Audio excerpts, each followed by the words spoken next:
When I heard my husband quietly get up in the middle of the night and open the door, I pretended to be asleep. But when I secretly listened, I heard something that made me go pale on the spot. I lay there with my eyes closed, trying to breathe evenly, like a sleeping person. Next to me, Norman carefully lifted himself from the bed, clearly trying not to wake me. The mattress creaked ever so slightly under his weight, and I felt the cold air slip under the blanket where his warm body had just been. The clock on the nightstand showed 2 a.m. I knew because, before he started moving, I had sneaked a glance at the glowing dial. In the past 3 months, this had already happened 4 times. Norman would get up in the middle of the night, quietly get dressed, and leave somewhere, only returning in the early morning. The first time, I woke up by chance from thirst and noticed he wasn't beside me. I thought he'd gone to the bathroom or to the kitchen for water. But time passed, and he didn't come back.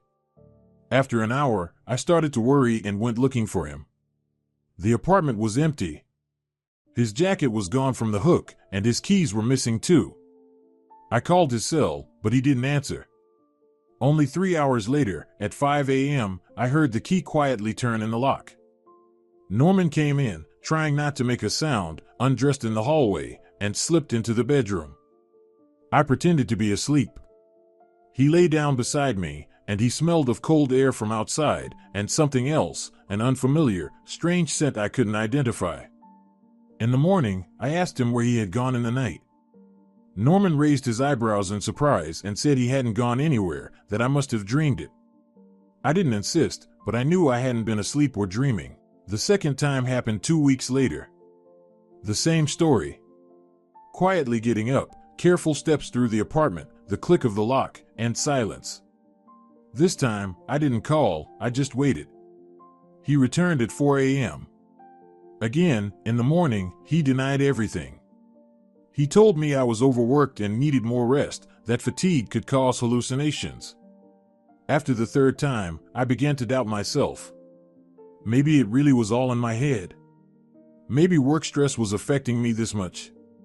I worked as a chief accountant at a large construction company, and the last few months had been especially intense. Annual reports, inspections, audits. I came home late, exhausted, with headaches. Norman would meet me with dinner, massage my shoulders, make herbal tea. He was a caring, attentive husband. We had been together for 12 years, and I had never doubted him. We didn't have children, the doctors said it was my issue. We had accepted it. Norman never blamed me, always said he loved me as I was, and that life together was perfect, even just the two of us. But these nighttime disappearances were slowly eroding my trust, like a drop wearing away stone. I began noticing other oddities. Norman started staying late at work more often.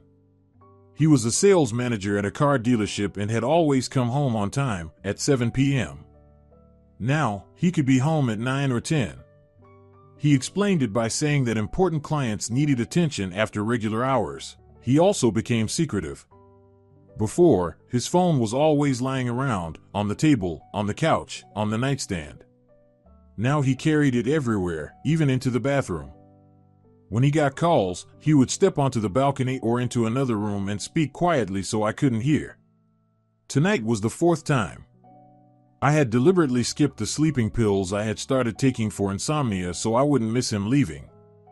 And there he was, getting up. Slowly, cautiously lowering his feet from the bed. He paused for a few seconds, listening to my breathing. I tried to breathe evenly, though my heart was pounding so hard it seemed he should hear it. Norman quietly got up and went to the wardrobe. I heard the rustle of clothes. He dressed in the dark, trying not to turn on the light. Then quiet steps toward the bedroom door. The door opened and closed softly. I waited a few seconds and got up too. I put on a robe and, barefoot to avoid making noise, followed him. The hallway nightlight was dim. Norman was at the door, putting on his jacket. Then something happened that I hadn't expected, a soft knock at the door. 3 short taps.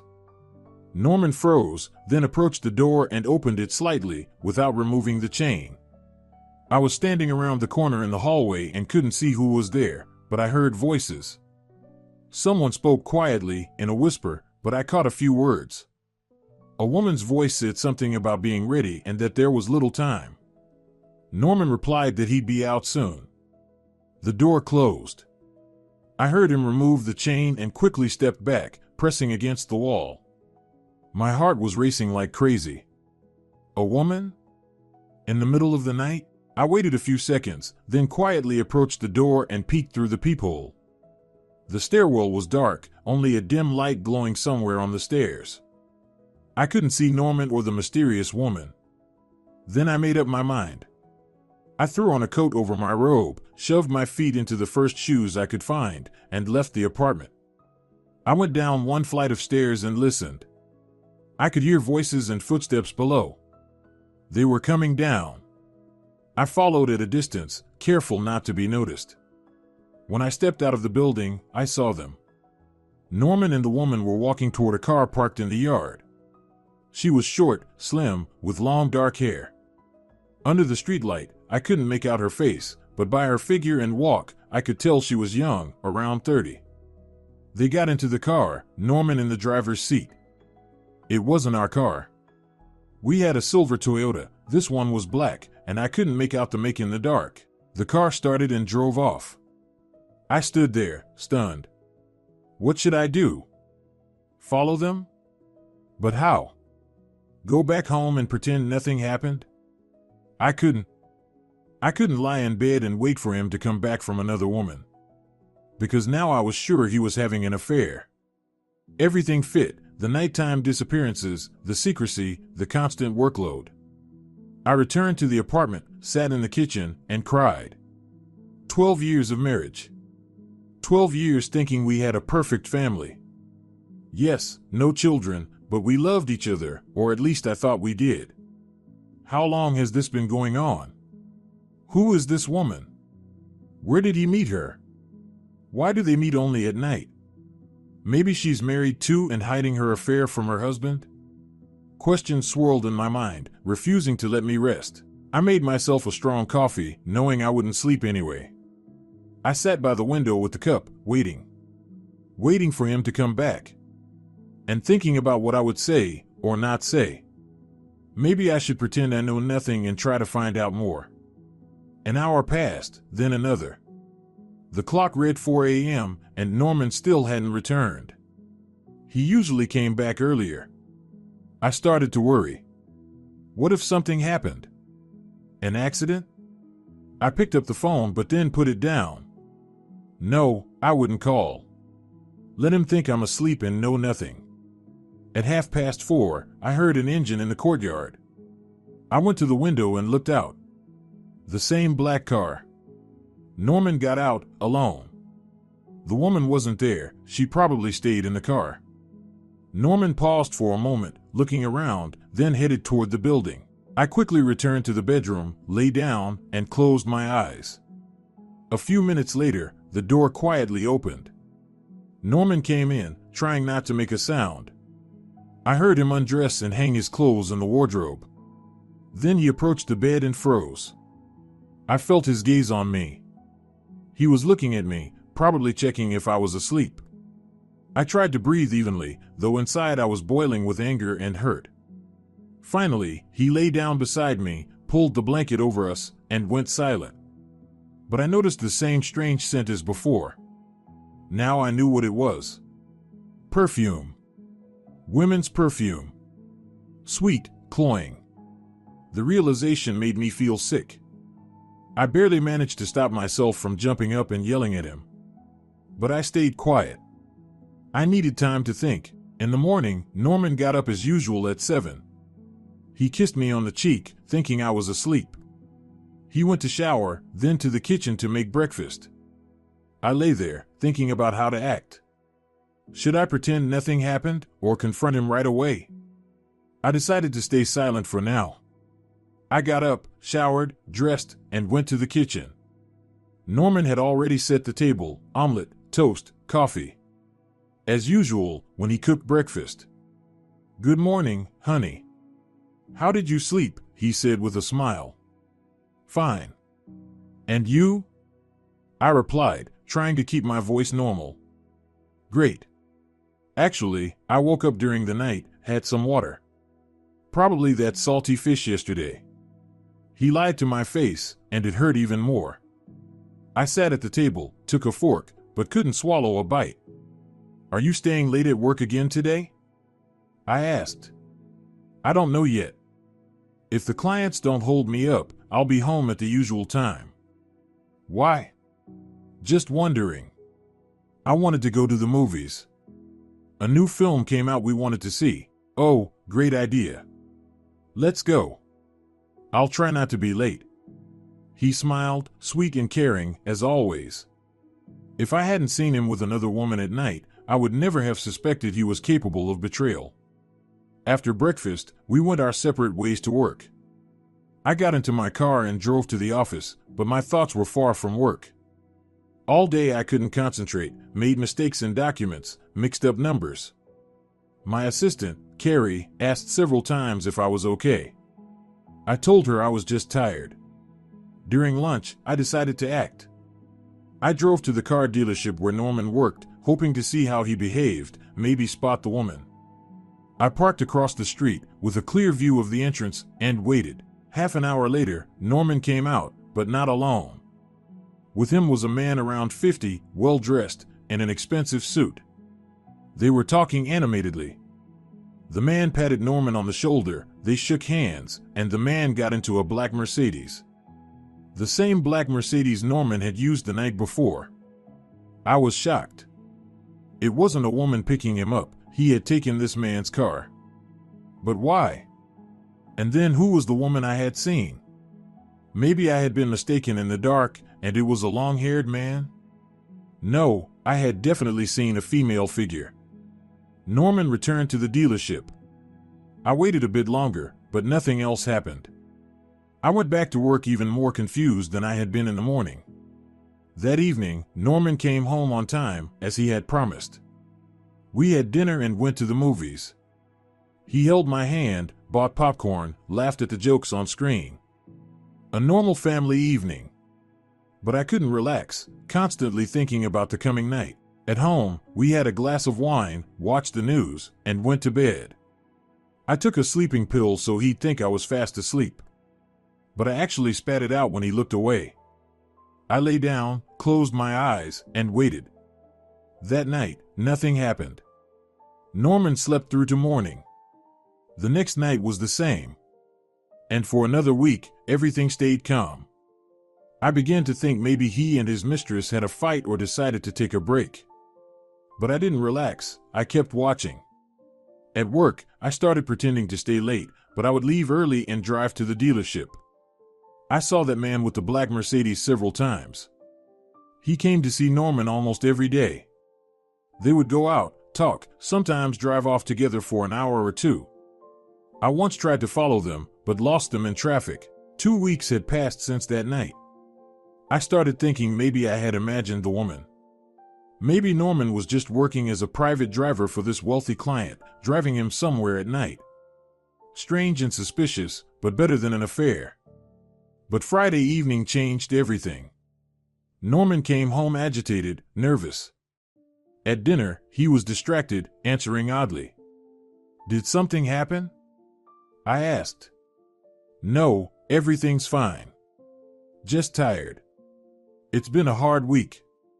Maybe we can go out of town for the weekend? Get some fresh air. No, I can't. Saturday I have to work. Inventory at the dealership. He was lying. I knew the inventory had been a month ago, he had told me himself. But I stayed silent and nodded. That night, I didn't sleep, waiting. And I got my answer. At 3 a.m., Norman quietly got up. But this time he acted differently. He didn't get dressed in the bedroom but went into the hallway. I waited a bit, then followed. He was in the bathroom, shaving and brushing his teeth. Then he went back to the bedroom for clothes. I quickly slipped into the kitchen and hid behind the fridge. Norman got dressed and headed toward the exit. But before leaving, he stopped at the hallway mirror, fixed his hair, smelled his breath. Clearly going on a date. My heart clenched painfully again. So the affair continued. He left. I quickly got dressed and followed. This time, I was ready. Outside, the same black car was waiting, but the driver was a woman. The same woman I had seen before. Under the interior light, I could see her face. Beautiful, well-groomed, with delicate features. A brunette with a bob, about 35 years old. Norman got into the passenger seat. They didn't leave immediately. They sat there, talking. Then the woman leaned toward him, and they kissed. Long, passionate. My breath caught in my throat. Suspecting it was one thing, seeing it with my own eyes was another. Finally, they pulled apart, and the car drove off. I stood in the courtyard, shivering from cold and anger. What should I do? Go back inside? But I couldn't just lie there and wait. I had to find out who she was, where they met.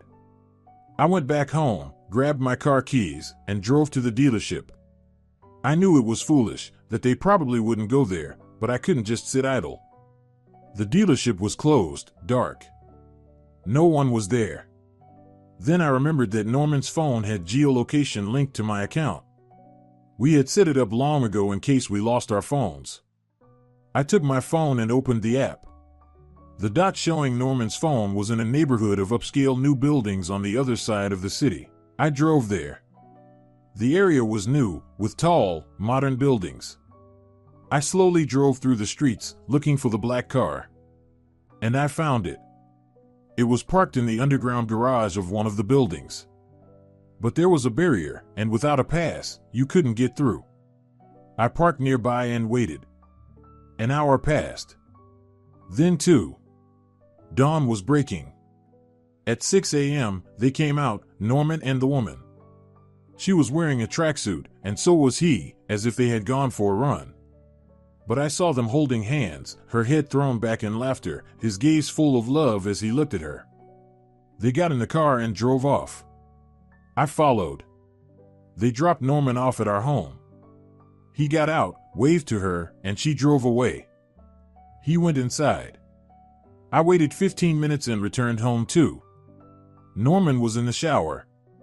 I quickly undressed and got into bed, pretending to sleep. He came out, quietly dressed, and lay beside me. A few minutes later, he began waking me up. Honey, get up. It's already 8. You wanted to get to work early today.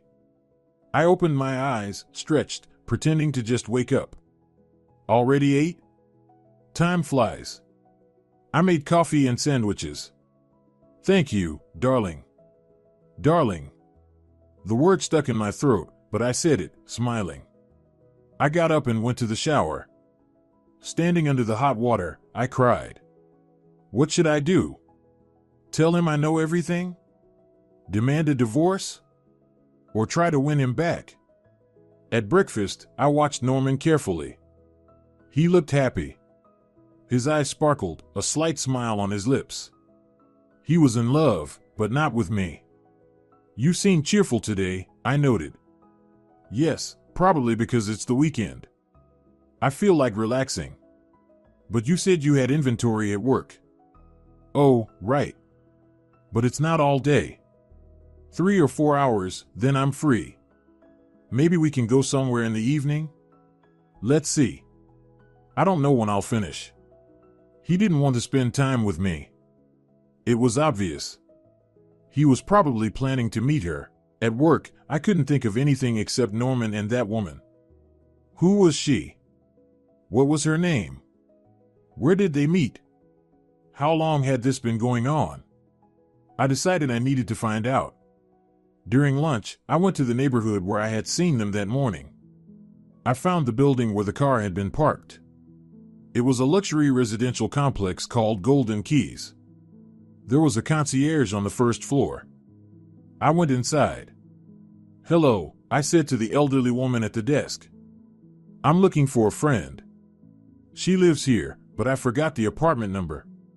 Her name is I hesitated, because I didn't know. What does your friend look like? The concierge asked. Brunette, slim, around 35. Drives a black BMW. Oh, you mean Melissa? Apartment 524? Yes, Melissa. I said, relieved. Apartment 524, I remember now. But she's not home right now. She left this morning. That's okay. I'll call her. Thank you. I left the building with my heart pounding. Melissa. Apartment 524. Now I knew who she was and where she lived. At home, I sat at the computer and started looking up information about Melissa from the Golden Keys complex, social media, forums, websites. And I found her. Melissa Riggs, 36, divorced, has a 10-year-old daughter. Works as a marketing director at a major IT company. In her social media photos, she looked even more beautiful than in real life. Stylish, well-groomed, successful. I looked at her photos and understood why Norman had chosen her. She was everything I wasn't. Young, beautiful, successful. She had a child, I didn't. She lived in a luxury building, drove an expensive car. And I was just an ordinary accountant in a regular apartment in a quiet neighborhood. But then I got angry at myself. Why was I belittling myself? I looked pretty good for 38. I had a good job and supported myself. And if I didn't have children, it wasn't my fault. Norman? Norman was just a traitor. That evening he came home at 5, earlier than promised. They moved the inventory to Monday, he explained. So I'm all yours. All mine. If he only knew how cynically that sounded. Great. Maybe we can cook something nice. We haven't cooked together in a while. Good idea. We went to the kitchen, pulled out the ingredients, opened a bottle of wine, and started making pasta with seafood, our signature dish. Norman was cheerful, joking, telling funny stories from work. I laughed, kept the conversation going, but inside I felt empty. During dinner, after the second glass of wine, I decided to provoke him. Norman, are you happy? He looked at me, surprised. Of course I'm happy. Why do you ask? Just we've been married 12 years. No children. Do you regret it? Regret what? I love you. Children, yes, it would have been nice, but it's not the most important thing. And what is important? To be with the person you love. He looked me in the eyes and lied.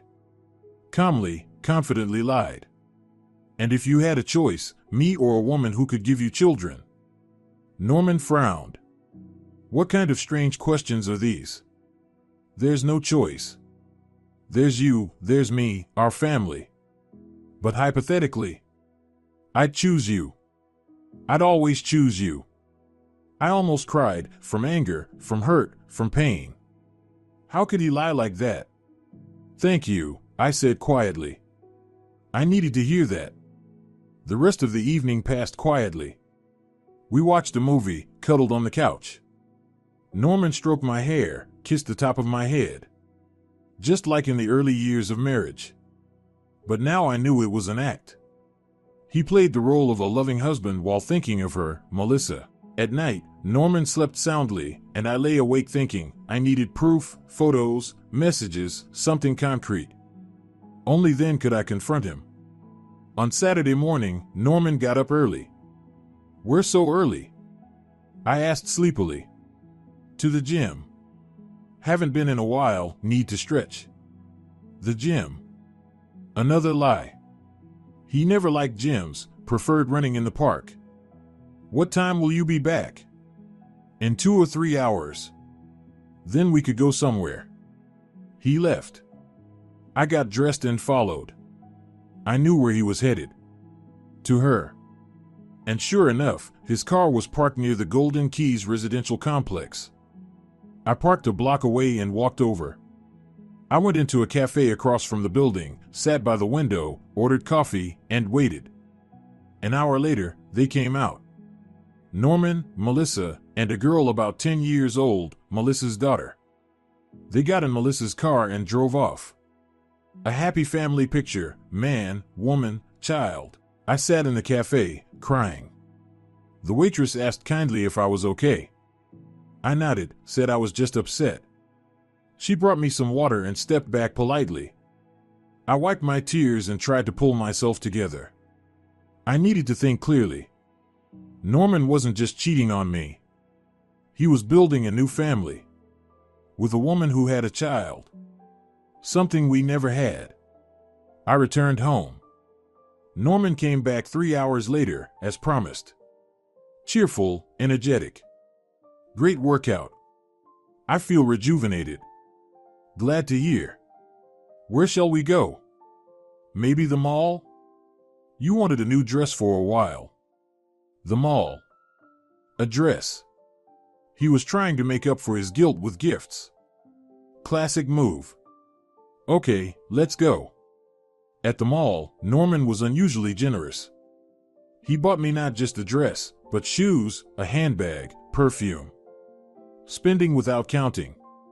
Where did he get so much? A car salesman's salary wasn't that big. Did you win the lottery? I joked. No, just got a bonus. Overachieved on sales targets. Another lie. I knew bonuses were only given at the end of the quarter, and it was only mid-month.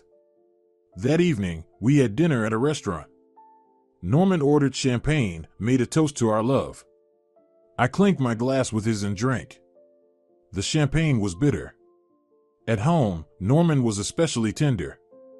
Hugging, kissing, saying he loved me. We made love, and I pretended to enjoy it.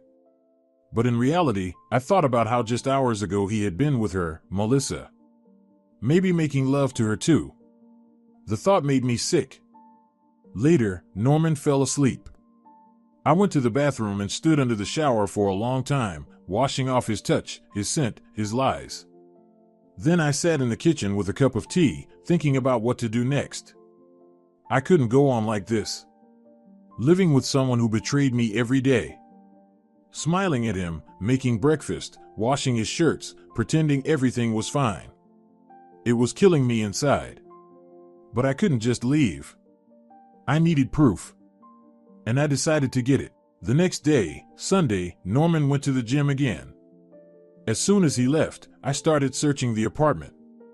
Checked all the pockets of his clothes, the drawers in his desk, even under the mattress. Nothing. Then I remembered his laptop. Norman always kept it password protected.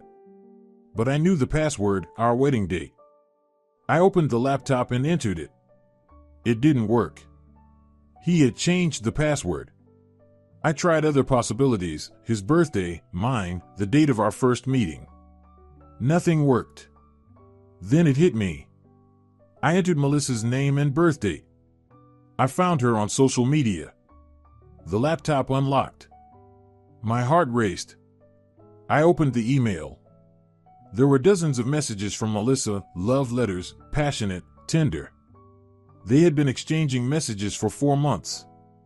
4 months of deception. I read their correspondence and discovered the details. They had met at the car dealership when she came to buy a car. Norman was her manager. There was an instant connection. First business meetings, then dinners, then. Melissa wrote that she was in love with him, that she wanted to be with him, that she was willing to wait until he divorced me. Norman replied that he loved her too, that he would soon resolve things with me, that he just needed a little time. A little time. For what? To figure out how to get rid of me without pain. I copied all the correspondence onto a flash drive. Then I checked the photos. There were hundreds of photos of Melissa and Norman, restaurants, parks, nature. Happy, in love. Some included Melissa's daughter, gazing at Norman with admiration. One folder was password protected. I entered the same password, Melissa's name and birth date. The folder opened. Intimate photos. Melissa in lingerie, Melissa in the shower, Melissa in bed. And photos of them together in bed. I felt sick. I ran to the bathroom and vomited. Then I sat on the bathroom floor, crying. How could he? How could he take such photos with his lover, keep them in our home, on a laptop we both used? I returned to the laptop and copied these photos too. Now I had all the evidence. Then I found something else. Documents for buying an apartment. Norman planned to buy a flat in the same Golden Keys complex where Melissa lived. 3 rooms, spacious. The down payment was already made. Where did he get the money? I checked our joint accounts. Everything was in place. Then where from? I found the answer in another folder, a loan agreement.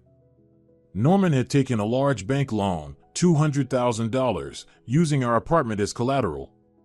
Our shared apartment, half of which belonged to me. I couldn't believe my eyes. He had mortgaged our apartment without my knowledge. How was that possible? I checked the documents carefully. There was my signature. Forged, but very convincing. He had forged my signature. This was too much.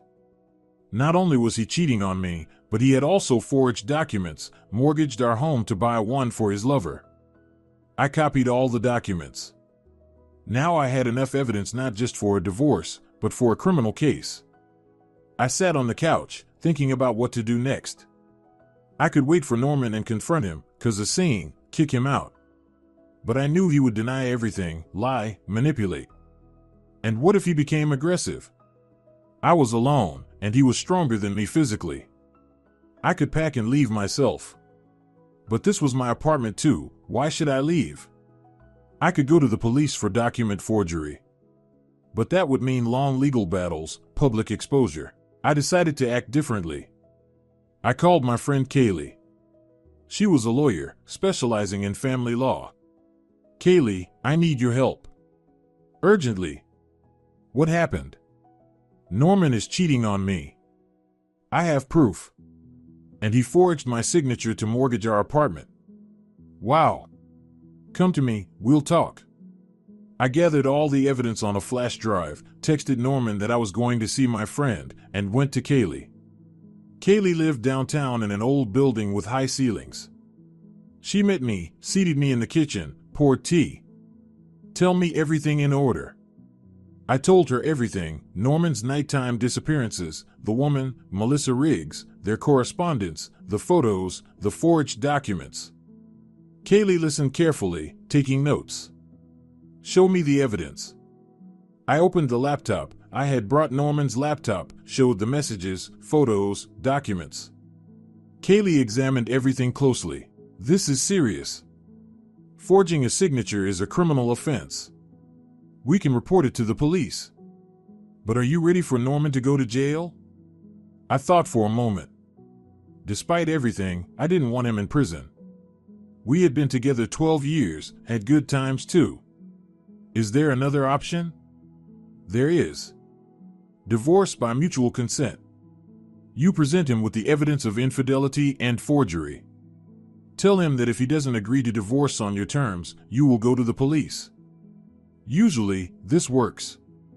And what terms can I demand? The apartment remains completely yours. He gives up all claims. The loan he took, he repays himself. And you can ask for compensation for emotional damages. That sounded reasonable. But how do I talk to him? I'm afraid to be alone with him. We can meet at my office. I'll be there as your lawyer. It's safer. Okay. When? Tomorrow. Tonight, tell him that at 10 a.m. tomorrow, you expect him in my office for an important conversation. If he doesn't come, you go to the police. I nodded. The plan was ready. I returned home by evening. Norman was already there, preparing dinner. Where have you been so long? I was worried. At Kaylee's. Remember, I told you about her? She's a lawyer. Norman tensed. A lawyer? Why do you need a lawyer?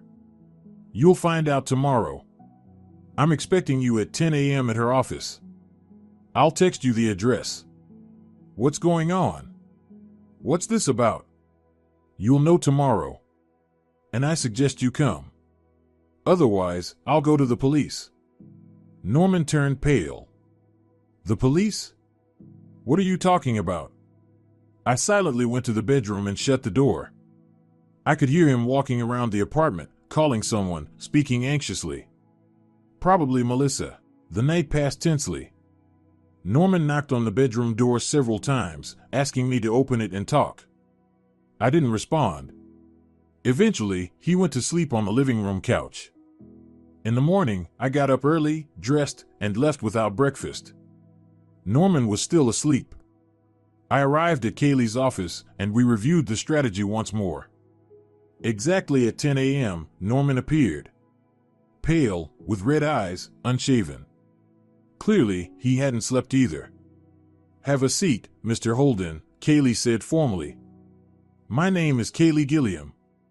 I represent your wife's interests." Norman sat down and looked at me. "Diane, what's going on? Why this circus?" "This isn't a circus," I said calmly. "Norman, I know about Melissa Riggs." He flinched but tried to keep his composure. "Who is Melissa Riggs?" I opened the laptop and turned the screen toward him. On it was their correspondence. "Maybe stop lying?" Norman stared at the screen, his face growing paler by the second. How did you? Doesn't matter how. What matters is that I know everything. About your meetings, your plans, the apartment you were going to buy. I can explain. And this too?" I showed him the loan documents with the forged signature. Norman finally slumped. "Forgery is a criminal offense," Kaylee interjected. 2 to 4 years in prison. I didn't mean to. It was necessary. Necessary for what? To buy an apartment for your lover? My voice trembled, but I didn't hold back. Norman remained silent, head down. "These are the terms," Kaylee continued. "Mutual consent divorce. The apartment remains fully Diane's. You pay the loan yourself. No claims to the property. If you agree, we sign the documents. If not, Diane goes to the police." Norman lifted his head and looked at me.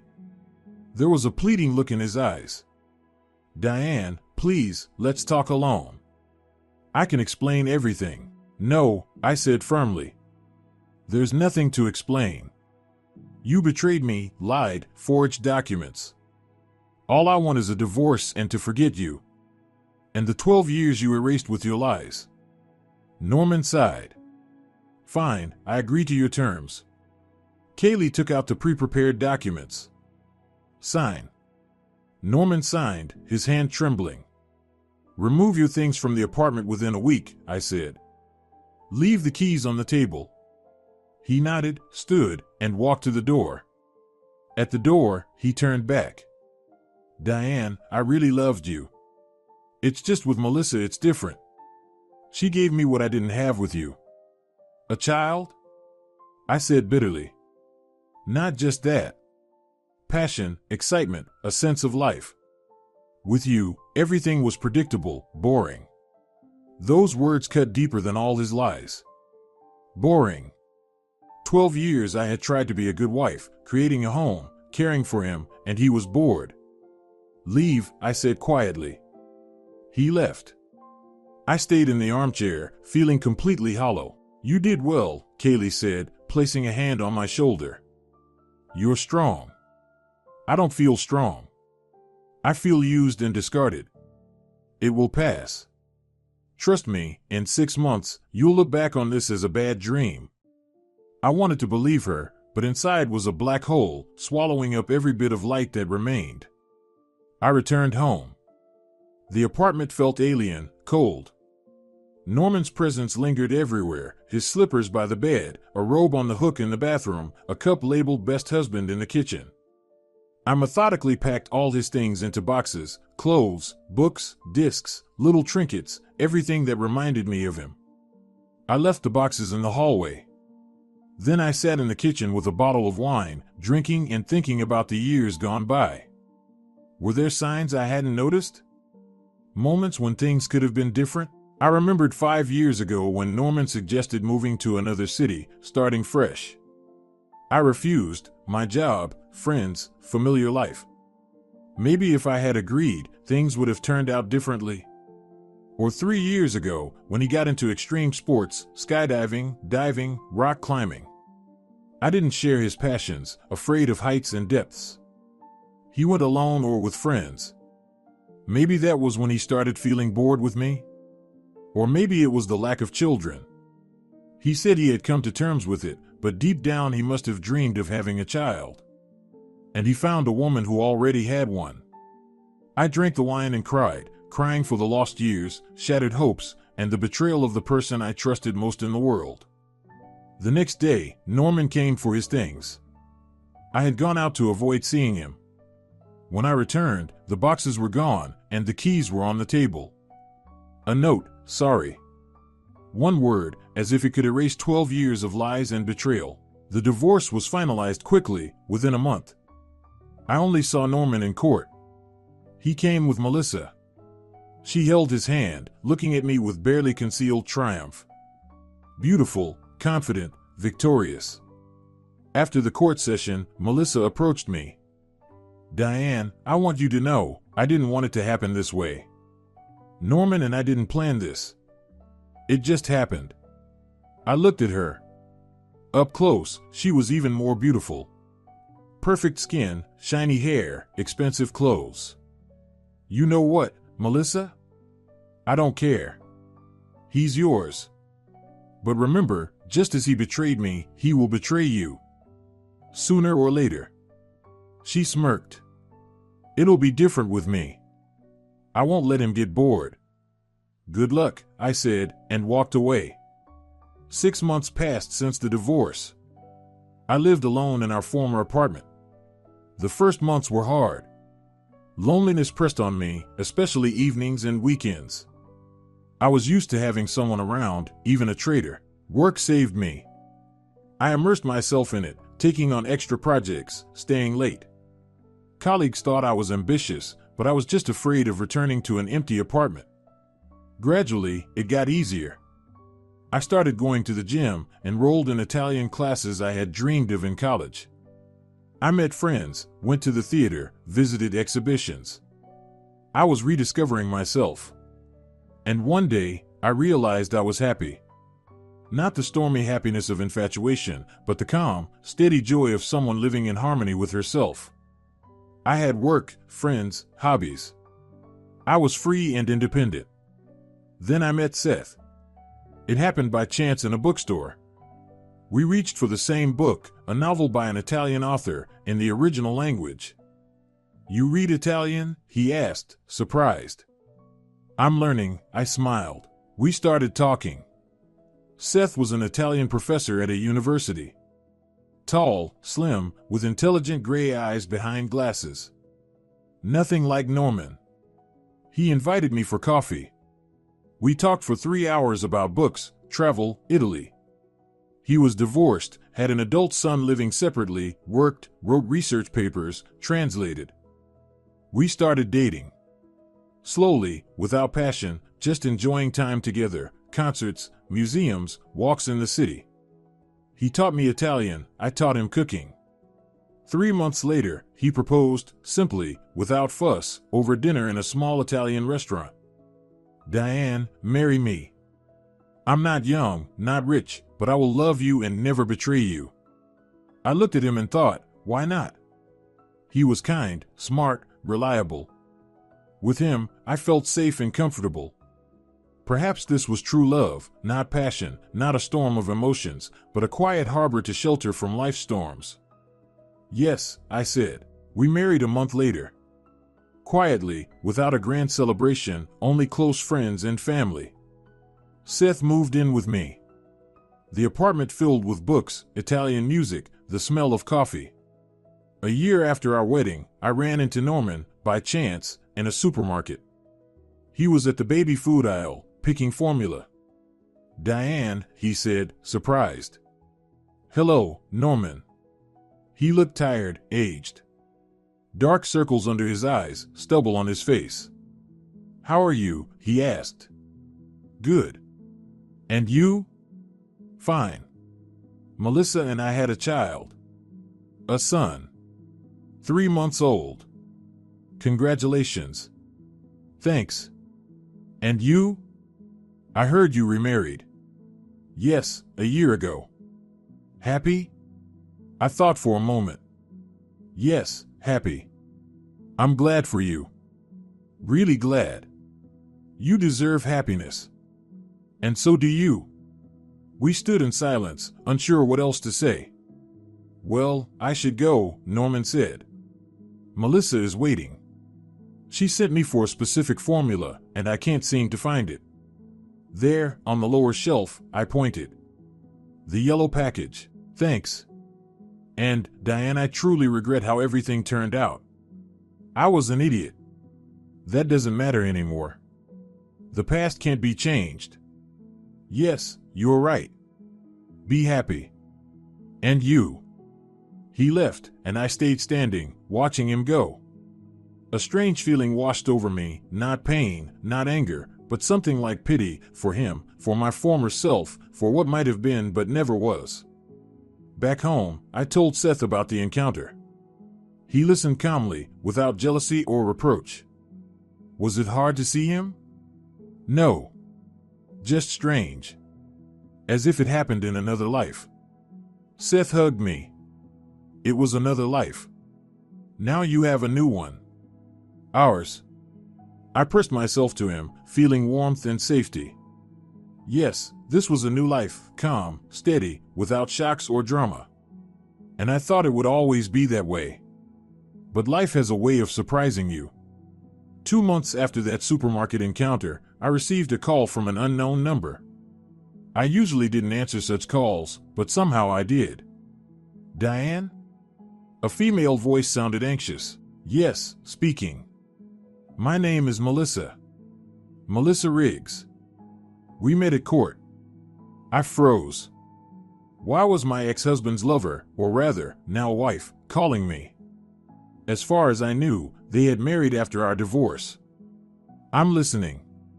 I need to talk to you. It's very important. Can we meet? Why? We have nothing to talk about. We do. It concerns Norman. Please, it really is important. Desperation laced her voice. I hesitated. On one hand, I didn't want to dredge up the past. On the other, curiosity got the better of me. All right. Tomorrow at 3, at the cafe on Garden Street. Thank you. I'll be there. I spent the evening wondering what she wanted from me. Seth was puzzled too. Strange. Maybe they're getting a divorce, and she wants your advice? Unlikely. They just had a baby. Then I don't know. You'll find out tomorrow. The next day, I arrived at the cafe 15 minutes early. I sat at a corner table, ordered coffee, and waited. Melissa arrived exactly at 3. But she wasn't the confident, radiant woman I'd seen in court. Before me stood a worn, pale woman, her eyes dull. She had lost weight, dark circles under her eyes, and her hair was tied in a messy bun. Thank you for meeting me, she said, sitting across from me. What happened? She paused, gathering her thoughts. Norman disappeared. Disappeared? 3 weeks ago, he left home and never returned. His phone is off. At work, they said he quit a month ago, but he didn't tell me.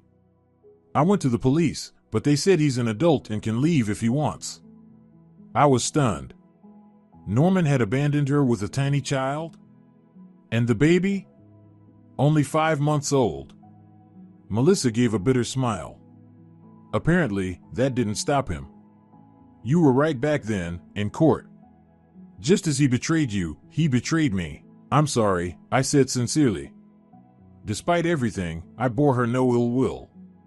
But how can I help? I thought maybe he contacted you. Or you might know where he is. No, we don't communicate. The last time I saw him was 2 months ago, by chance, at the supermarket. Melissa lowered her head. I don't know what to do. I have 2 children. My eldest is 11, she got attached to Norman, thought of him as her father. And the little one, how will I manage alone? You have a good job. You're a marketing director, right? I was. I went on maternity leave, then decided not to return. Norman said he would support the family.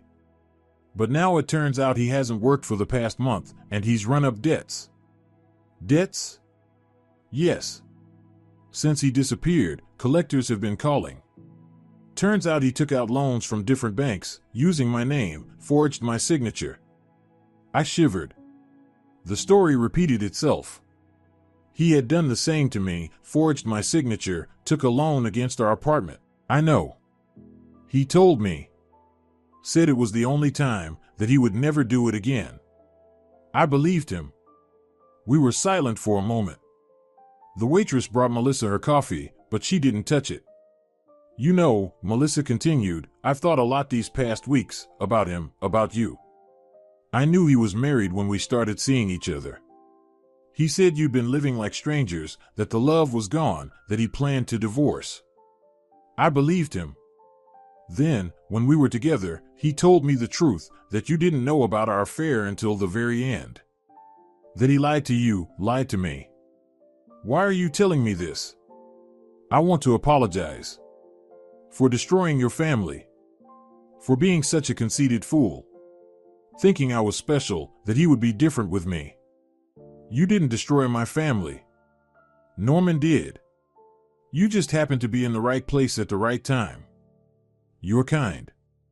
If I were in your place, I wouldn't be so generous. I'm not generous. Time has passed, the wounds have healed. And I'm happy now.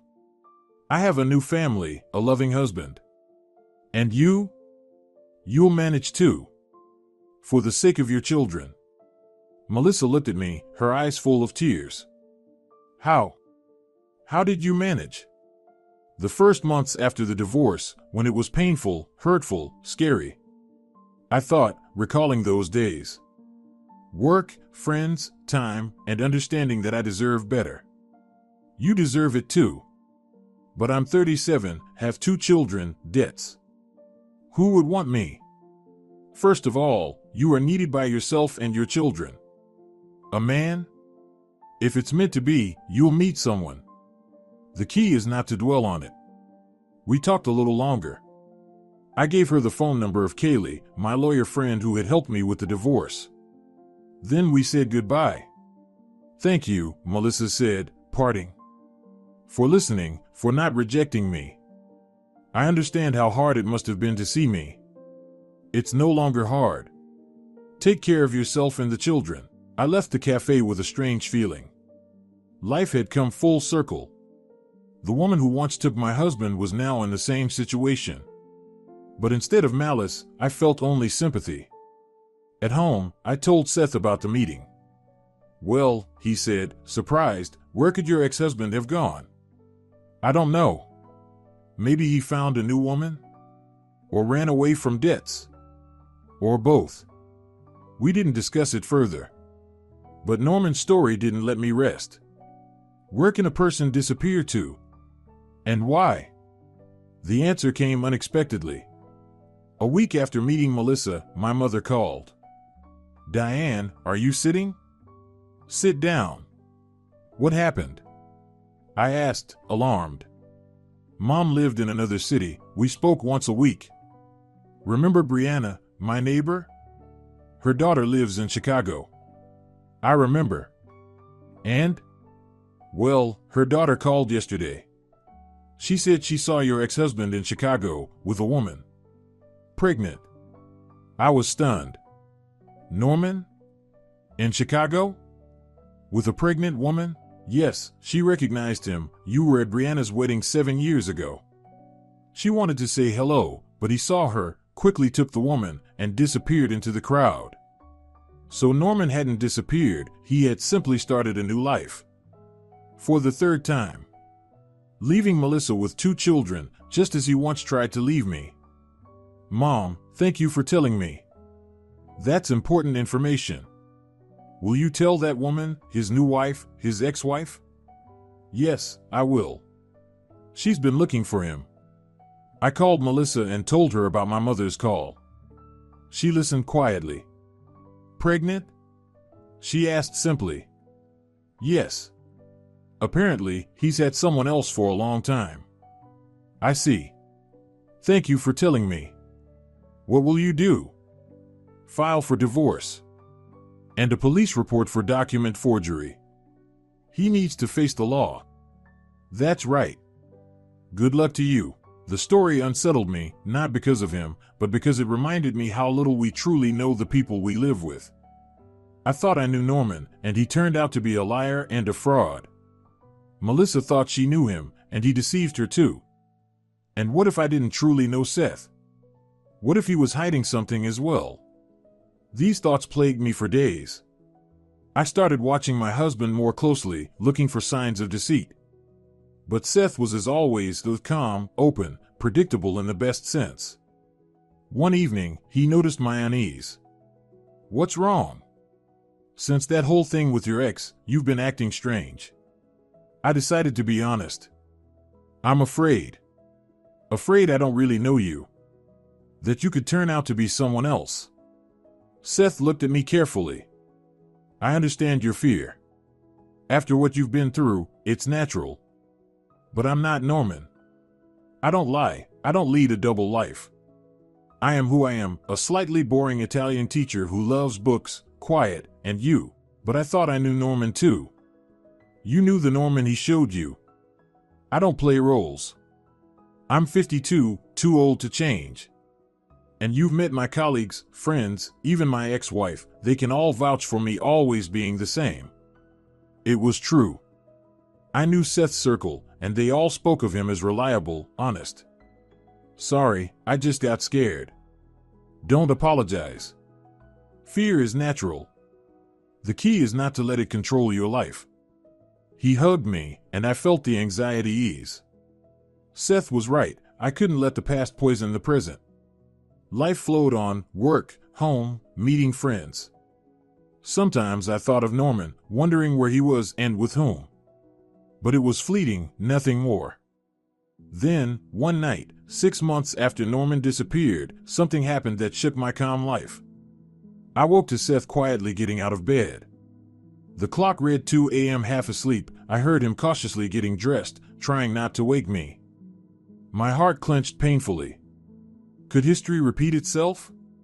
Could Seth be like Norman? I lay still, listening. Seth left the bedroom, gently closing the door. I heard his steps in the hallway, then the sound of the front door opening. Panic surged. No, not again. I couldn't survive another betrayal. I jumped out of bed, threw on a robe, and ran barefoot to the door.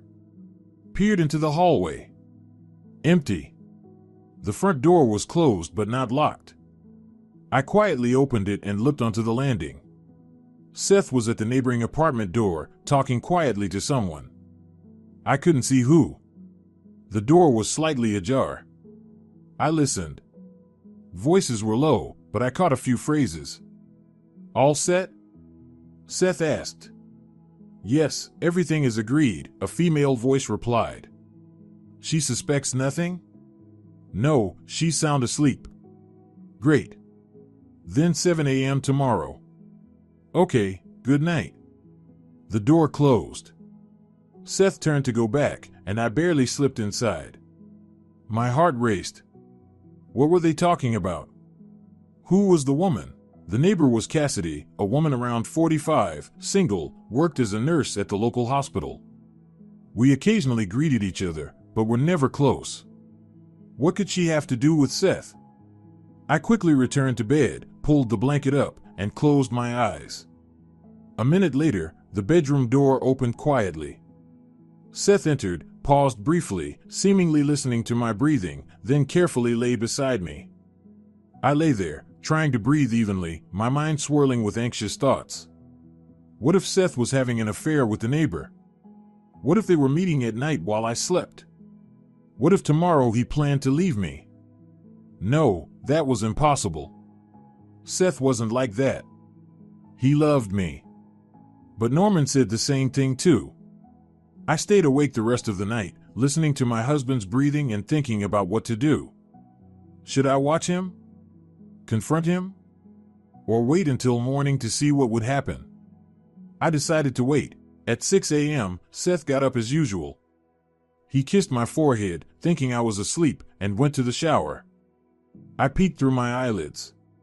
He looked calm, even cheerful. Whistling softly in the shower, something unusual for him. After his shower, Seth dressed in his best suit, the one he reserved for special occasions. "Are you already up?" he asked, surprised to see me sitting on the bed. "Yes, woke up early." "Why are you all dressed up?" "I have an important meeting today." "At the university?" "At 7 in the morning?" I couldn't help but be sarcastic. Seth looked embarrassed. "Well, not at 7 exactly. Later. But I want to stop somewhere first." "Somewhere?" "It's a surprise," he said with a mysterious smile. "For you." "A surprise?" I felt uneasy. What kind of surprise required late-night negotiations with the neighbor? "I don't like surprises," I said. "You'll like this one. I promise." "Get up, get dressed. We're going together." "Where?" "You'll see." Reluctantly, I got up and dressed. Everything felt strange and tense, but curiosity outweighed my fear. We left the apartment. Cassidy was already waiting by her door, also dressed up.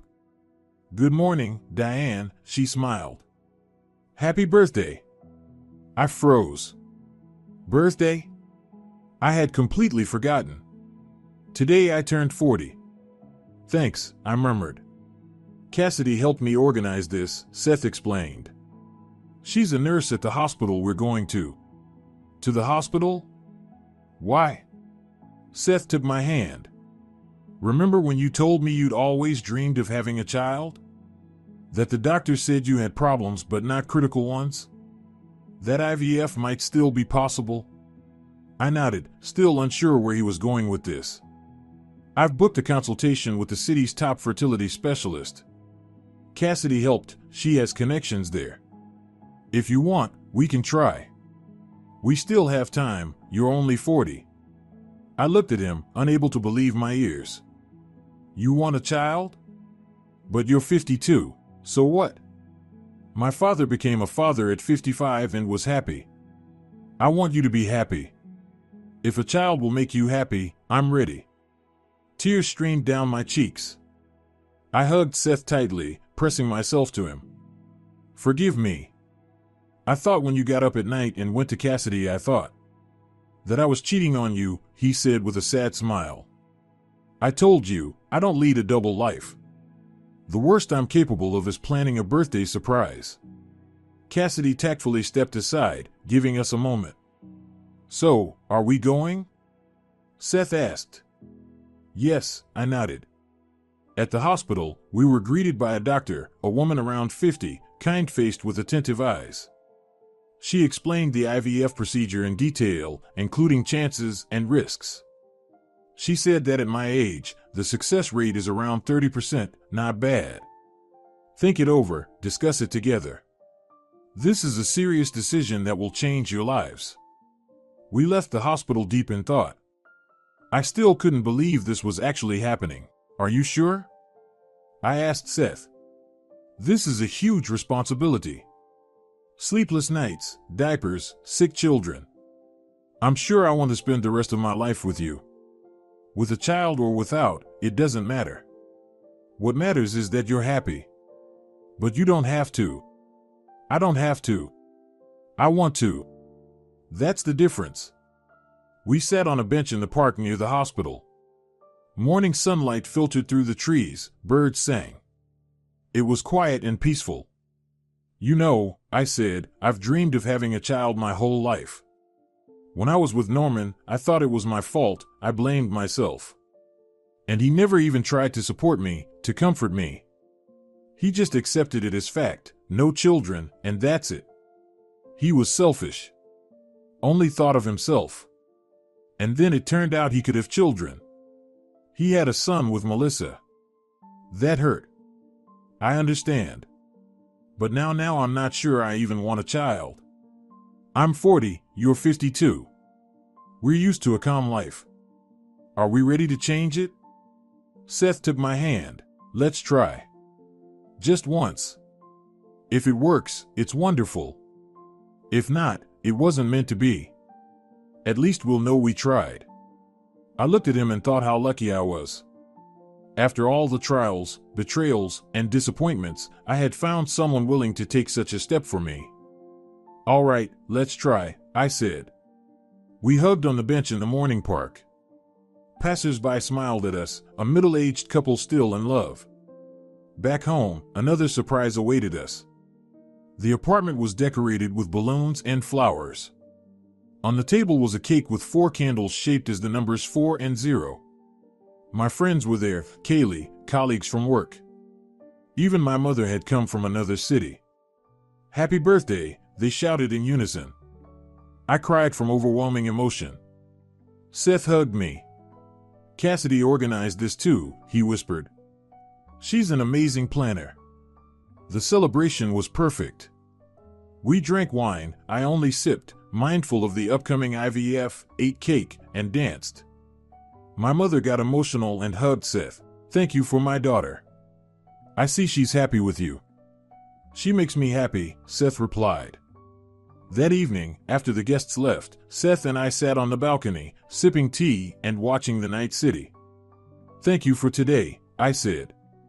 "For the surprise, for the celebration, for everything." "This is just the beginning," he smiled. "We have many good things ahead." And he was right. The IVF process began a month later. It was challenging, daily injections, tests, ultrasounds. Seth supported me at every step. He went to all appointments with me, administered injections, better than I could. He calmed me when I was anxious. The first attempt failed. The embryo didn't take. I cried all day, feeling like a complete failure. Seth comforted me as best he could. "It's only the first attempt. The doctor said it's normal. We'll try again. And if it doesn't work, we'll try a third time. Or adopt. Or get a dog. The main thing is that we're together." His calm and confidence comforted me. 3 months later, we tried again, and it worked. When the doctor confirmed the pregnancy, I couldn't believe it. "Are you sure? Could it be a mistake?" "I'm sure." "Congratulations, you're pregnant. But this is just the beginning, 9 months to go, which must be lived carefully." Seth and I left the hospital holding hands. I was afraid to speak, afraid to jinx our happiness. "It worked," Seth finally said. "We're having a baby. If everything goes well. It will. I believe it." The pregnancy was difficult, morning sickness, risk of miscarriage, bed rest. But I endured. Seth took leave to care for me. He cooked healthy meals, read Italian novels aloud, gave foot massages. At 20 weeks, an ultrasound revealed we were having a girl. Seth cried right in the doctor's office. "A girl. I'm going to have a daughter." His joy was so genuine and pure that I cried too. We hugged in the ultrasound room while the doctor smiled at us. "What shall we name her?" Seth asked every day. We considered hundreds of names. Finally, we chose Sophia, wisdom in Greek. It felt symbolic. A child born of mature love should carry a name meaning wisdom. Time flew by. We set up the nursery, bought tiny clothes, read books on child rearing. Friends and colleagues celebrated with us, bringing gifts for the little girl. One evening, when I was 8 months pregnant, there was a knock at the door. Seth went to answer. "Who is it?" he asked through the door. "The police." "Please open." We exchanged glances. What could the police want? Seth opened the door. 2 officers stood on the threshold. "Diane Holden lives here?"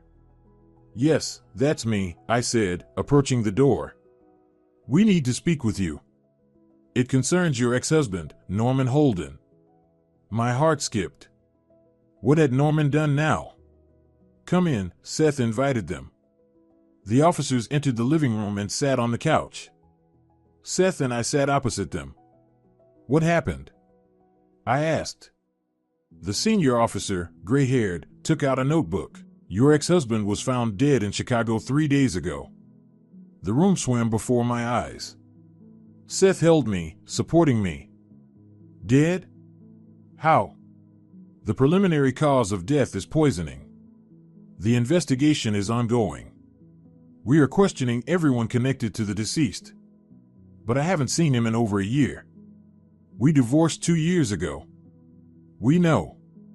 We are interested in whether he ever threatened you, or if there were disputes regarding property division. I told them about our divorce, the forged documents, and how everything had been resolved. The officers took notes, asking clarifying questions. And his second wife, Melissa Riggs, have you been in contact with her? Once, 6 months ago. She was looking for Norman after he disappeared. I told her he had been seen in Chicago. Have you met since? No. The officers exchanged glances. The thing is, Melissa Riggs has also gone missing. 2 weeks ago. She's being searched for. I was stunned. Melissa missing? And now Norman is dead, you think she? We don't speculate, we investigate. Thank you for the information. If you remember anything important, call us. The senior officer left his business card and they departed. Seth and I sat in stunned silence. Norman is dead, I finally said. I can't believe it. Do you think it's Melissa? I don't know. She was desperate when we met. Norman abandoned her with 2 children, ran up debts in her name. Maybe she decided to take revenge? Or is it coincidence? Maybe he had other enemies? You said he was involved in shady dealings. Maybe. The baby stirred inside me, reminding me of its presence. I placed my hand on my belly. Don't worry, Seth said. This doesn't concern us. Whatever happened, it's Norman and Melissa's problems, not ours. But I couldn't stop worrying. Norman's death, Melissa's disappearance, everything was too strange, too mysterious. The next day, I called Kaylee to tell her about the police visit. Yes, I heard, she said. People in legal circles are talking about it. Norman was poisoned in a hotel. He was there with a woman, she's dead too. Pregnant. My God. And the baby? Yes, both died. The police consider it a murder-suicide. The woman poisoned him first, then herself. But it's not confirmed. And Melissa? She's being searched for as a witness. There are camera records. She was in Chicago the day Norman died. She came and left. But she has an alibi. At the time of death, she was on a train returning home. Then why is she missing? Maybe she was scared? Or there's something else we don't know? This story haunted me. I thought about Norman, his life, his death. He always sought the easy way, easy money, easy happiness. And this is where it led. I thought about Melissa. Where was she? What had happened to her?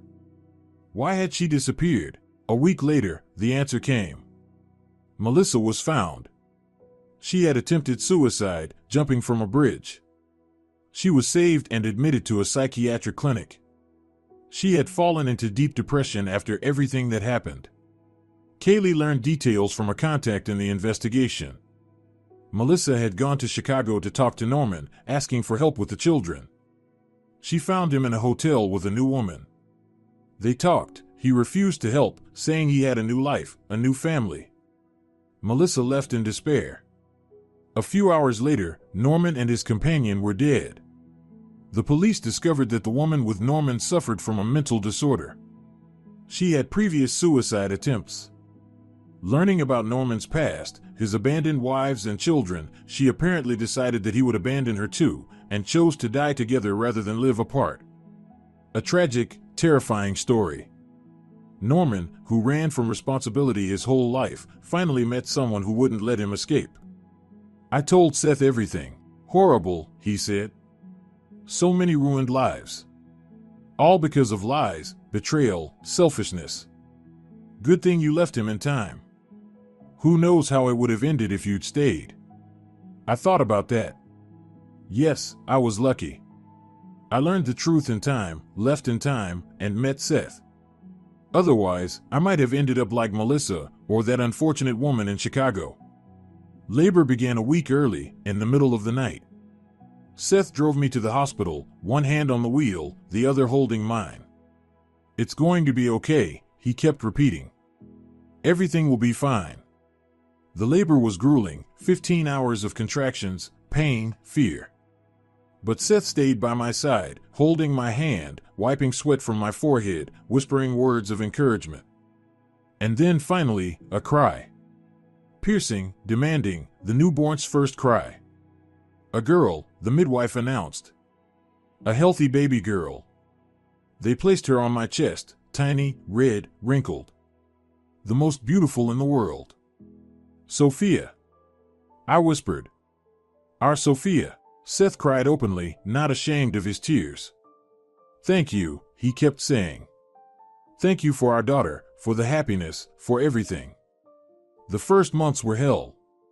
Sophia cried through the nights, demanded constant attention. Seth and I walked around like zombies, sleepless, snapping at each other over little things. But we adjusted, found a rhythm.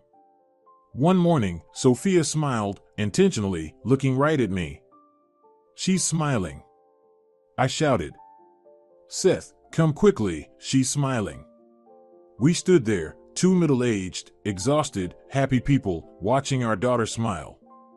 "You know," Seth said, "I thought at my age it was too late to change anything, that life had settled, and it would stay that way. But it turns out the best part is just beginning." I hugged him.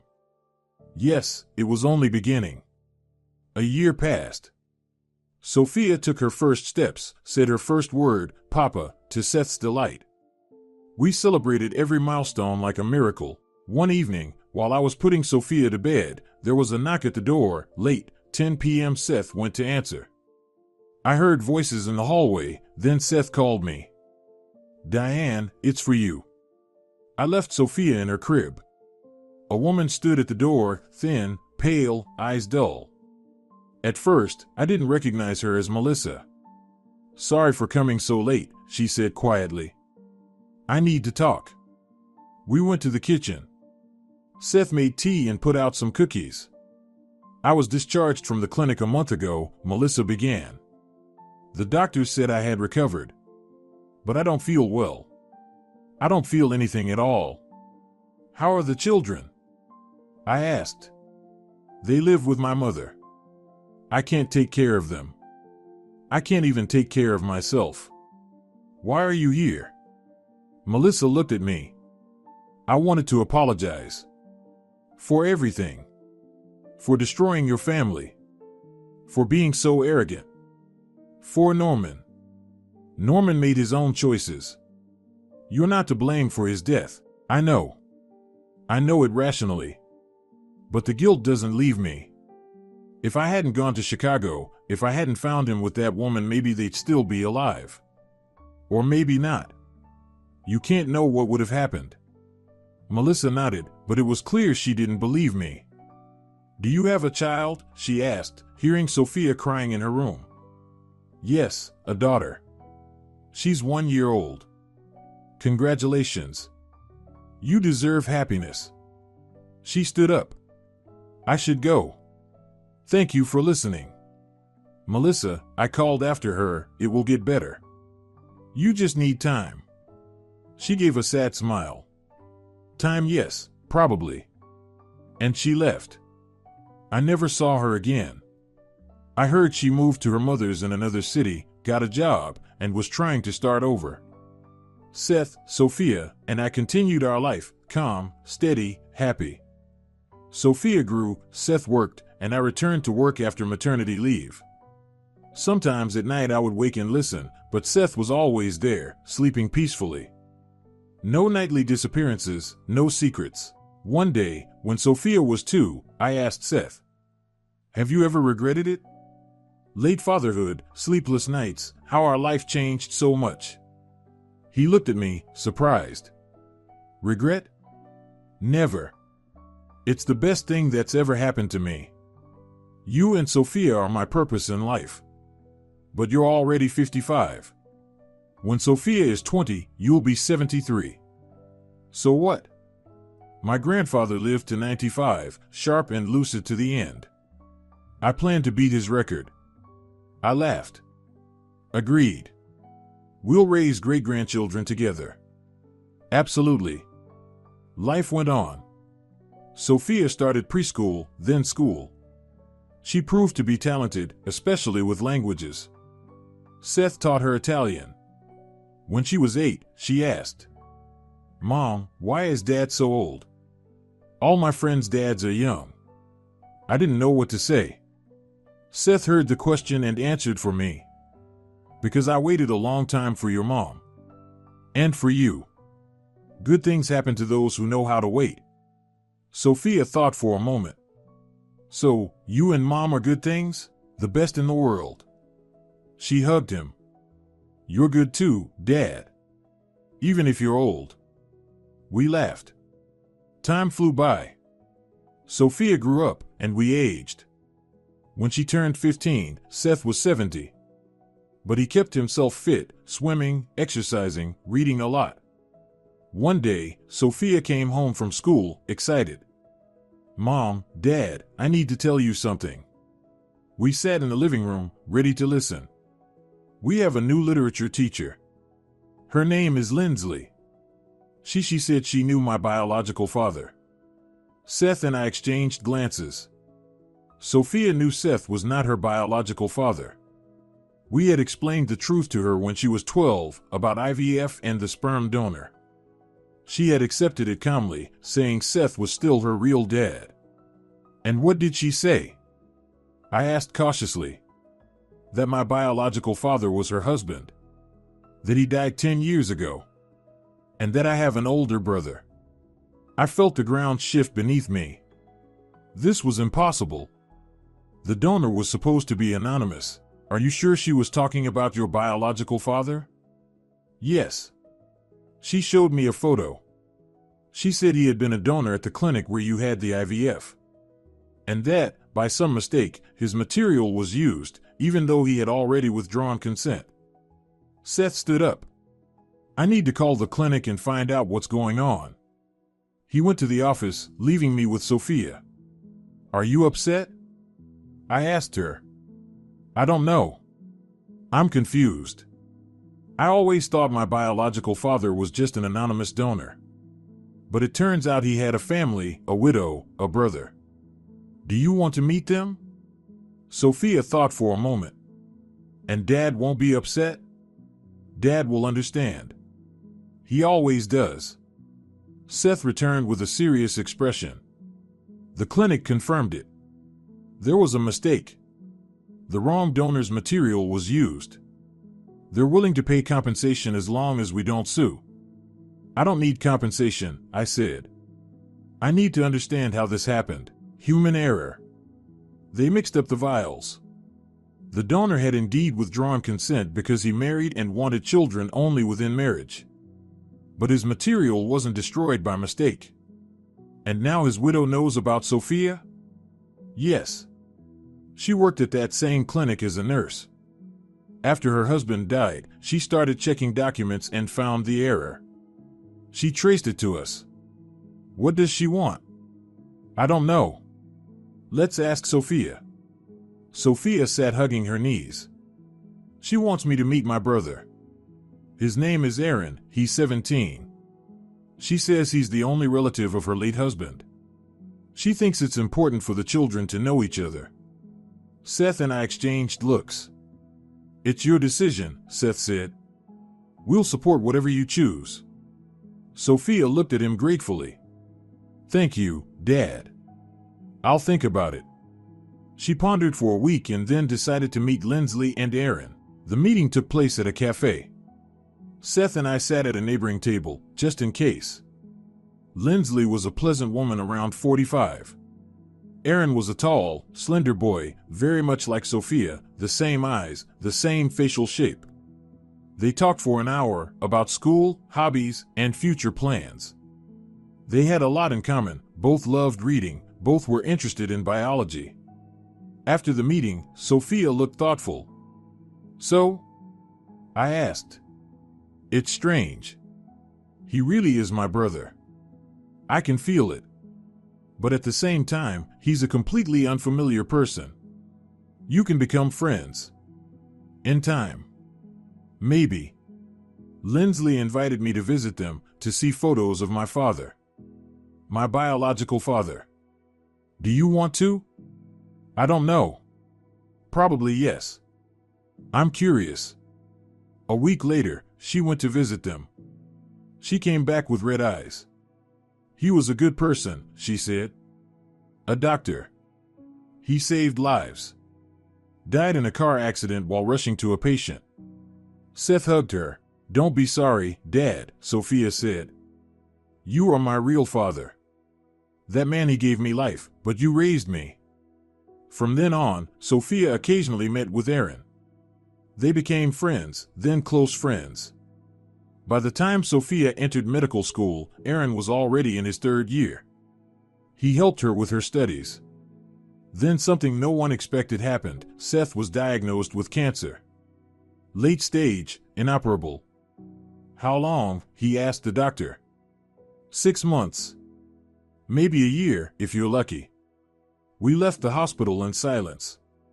Sophia cried. I was in shock. Don't say that, Seth said.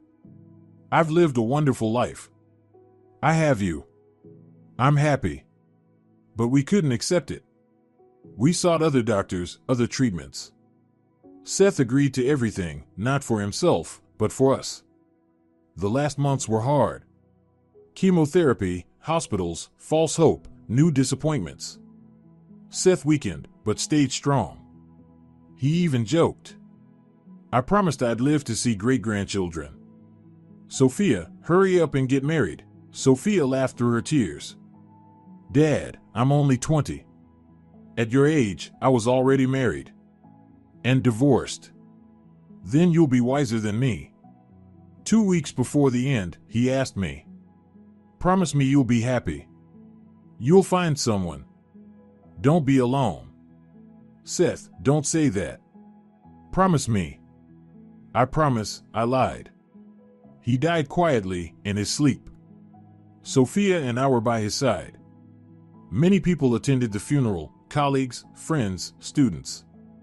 Even Cassidy, our neighbor who had helped organize my 40th birthday. He was a good man, she said. A true one. After the funeral, it took me a long time to recover. The house felt empty, cold. Sophia tried to support me, but she had her studies and her own life. Then, unexpectedly, Aaron stepped in. He started coming over, bringing groceries, cooking lunch. He quietly sat with me when I needed to cry. Why are you doing this? I asked. Sophia is my sister. We're family. Strange, unusual family, but family. Gradually, life settled. I returned to work. Sophia continued her studies. In the evenings, we would look at a photo of Seth and tell him about our day. Then one night, I woke to a strange sound. Someone quietly opening the front door. My heart raced. Burglars? I grabbed my phone, ready to call the police. Quietly, I stepped out of the bedroom. In the hallway stood Sophia, fully dressed, a backpack on her shoulders. Sophia, where are you going? She flinched and turned. Her face was tear-streaked. Mom, I didn't mean to wake you.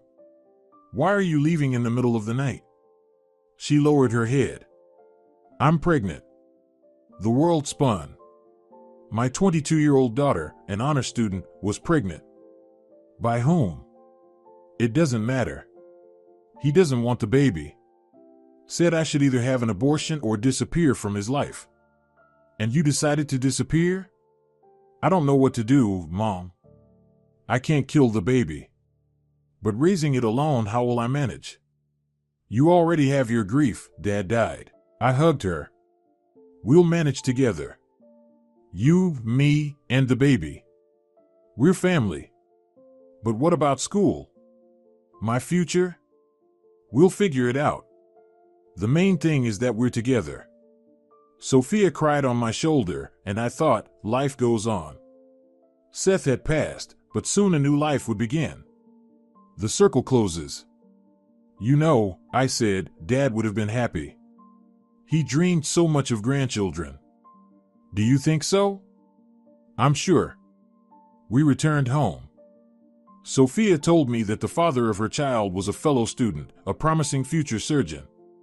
They had been dating for 6 months. She thought he loved her. But when she told him about the pregnancy, he said he wasn't ready for responsibility, that he had big career plans. Like Norman, I muttered without thinking.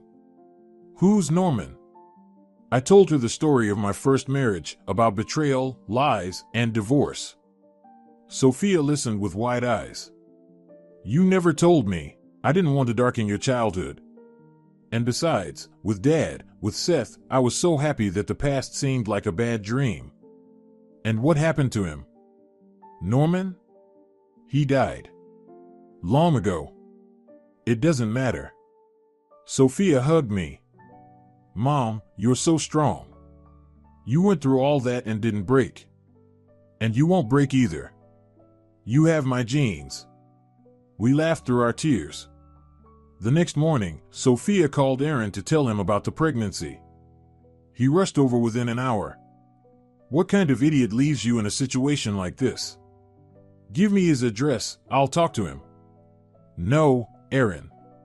It's my decision to have the baby. He has the right not to want it. He doesn't.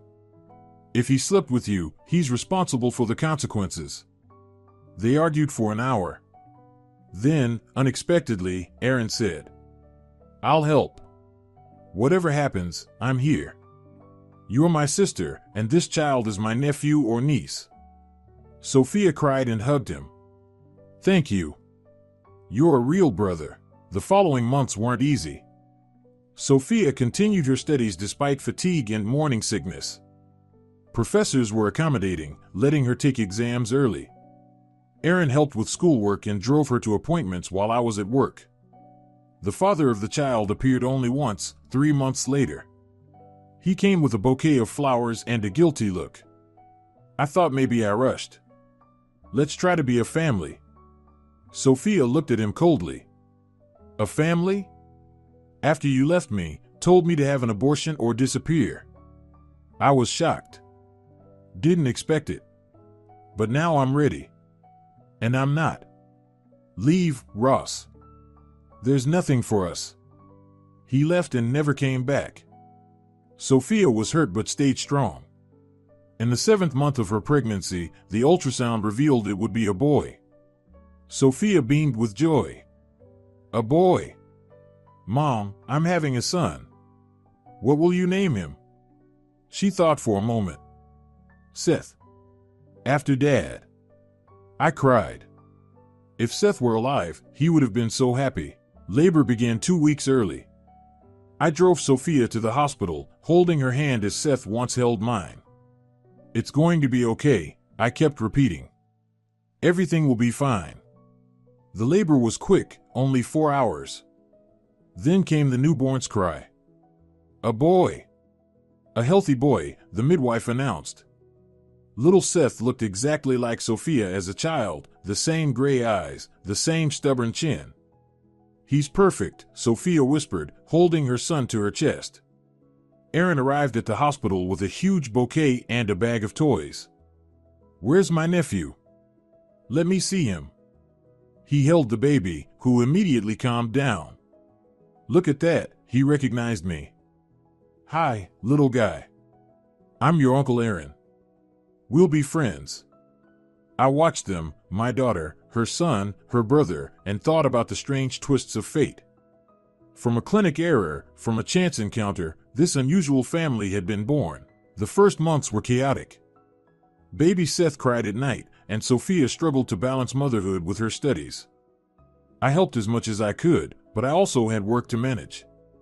Then, unexpectedly, Lindsley, Aaron's mother, stepped in. I'm retired, she said. I have plenty of time. Let me take care of Seth while Sophia is at classes. We can't impose on you like that, I protested. Why not? Seth is the grandson of my late husband. Almost my grandson. It brings me joy. So little Seth gained another grandmother. Lindsley turned out to be an excellent caregiver. She sang lullabies, told stories, took him for walks in the stroller. Sophia successfully graduated from university with top honors. At the graduation ceremony, little Seth sat on my lap, clapping when his mother went up on stage. After university, Sophia started working at a children's hospital. The work was demanding, but she handled it. By then, Aaron was already a practicing surgeon at the same hospital. They often worked shifts together, supporting each other. Seth was 3 years old when something happened that shook our lives. I woke in the middle of the night to a strange sound. Someone was in the apartment, not Sophia, she was on duty at the hospital. Not Seth, he was asleep in his room.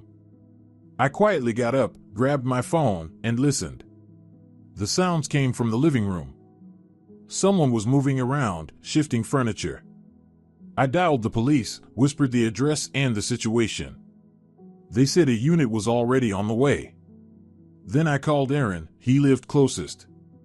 Someone's in the apartment, I whispered. Lock yourself in Seth's room. I'll be there, he said. I slipped into the nursery, locked the door, and sat beside his crib, clutching the phone. Seth slept, murmuring softly. The footsteps approached the nursery. The door handle shook. Locked, said a male voice. Unknown. Break it, replied another male voice. Also male. My heart pounded. What did they want? Money? I didn't have any. Valuables? None either. The door rattled under their blows. Seth woke and cried. There's a child here, said the first voice. Doesn't matter. We need the documents. Documents? What documents? The door gave way. 2 masked men appeared in the doorway. Where are the documents? Asked one. What documents? I don't understand. Don't pretend. Documents for the apartment. Purchase agreement, deed of ownership. I was in shock. Who would want documents for my apartment? They're in the bank, in a safe deposit box. You're lying. One of them stepped toward me. Seth screamed louder, terrified. Then there was a loud crash at the front door. Police! Everyone stay where you are. The intruders ran, but their escape was cut off. A scuffle broke out. I pressed Seth to me, shielding him from what was happening. Within minutes, it was over. The robbers were restrained and led away. A police officer approached me. Are you hurt? No, just scared. Aaron rushed into the apartment. Where are you? Everyone okay? Yes, we're fine. He hugged us and Seth. I was so scared. When I saw the police, I thought. It's okay, I repeated. But I don't understand what happened. They were after documents for the apartment. The investigator who arrived later explained. These people work for a company that acquires properties illegally. They forge documents, intimidate owners. Apparently, someone commissioned your apartment. But who? We'll find out. The investigation went on for several weeks. Then one day, the investigator called me. Diane, can you come in? We have information. I went to the station. The investigator looked puzzled. We found out who ordered the theft of the documents. But you might not believe it. Who? Melissa Riggs. How should I put it? Former rival? I was stunned. Melissa? The same Melissa, Norman's second wife.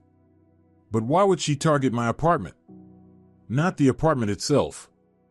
Revenge. She blames you for her misfortunes, for Norman leaving her, for her life being ruined. She wanted to forge documents and take your home, just like Norman once tried to do to you. I couldn't believe it. So many years had passed, and she still couldn't let go of the past? Where is she now? Arrested. She's facing a serious sentence. I asked if I could meet her. The investigator looked surprised but granted permission. Melissa sat in the pretrial detention cell, aged, with gray streaks in her hair, her eyes dull. Why are you here? To gloat? No. To understand. Why, Melissa? After all these years? She gave a bitter smile. Don't you get it? You have everything. A daughter, a grandson, a home. And me? The kids don't want to see me, they think I'm crazy. No job, no money. I've lost everything. But what does that have to do with me? I didn't ruin your life. If not for you, Norman wouldn't have left me for that other woman. He would have stayed with me and the children.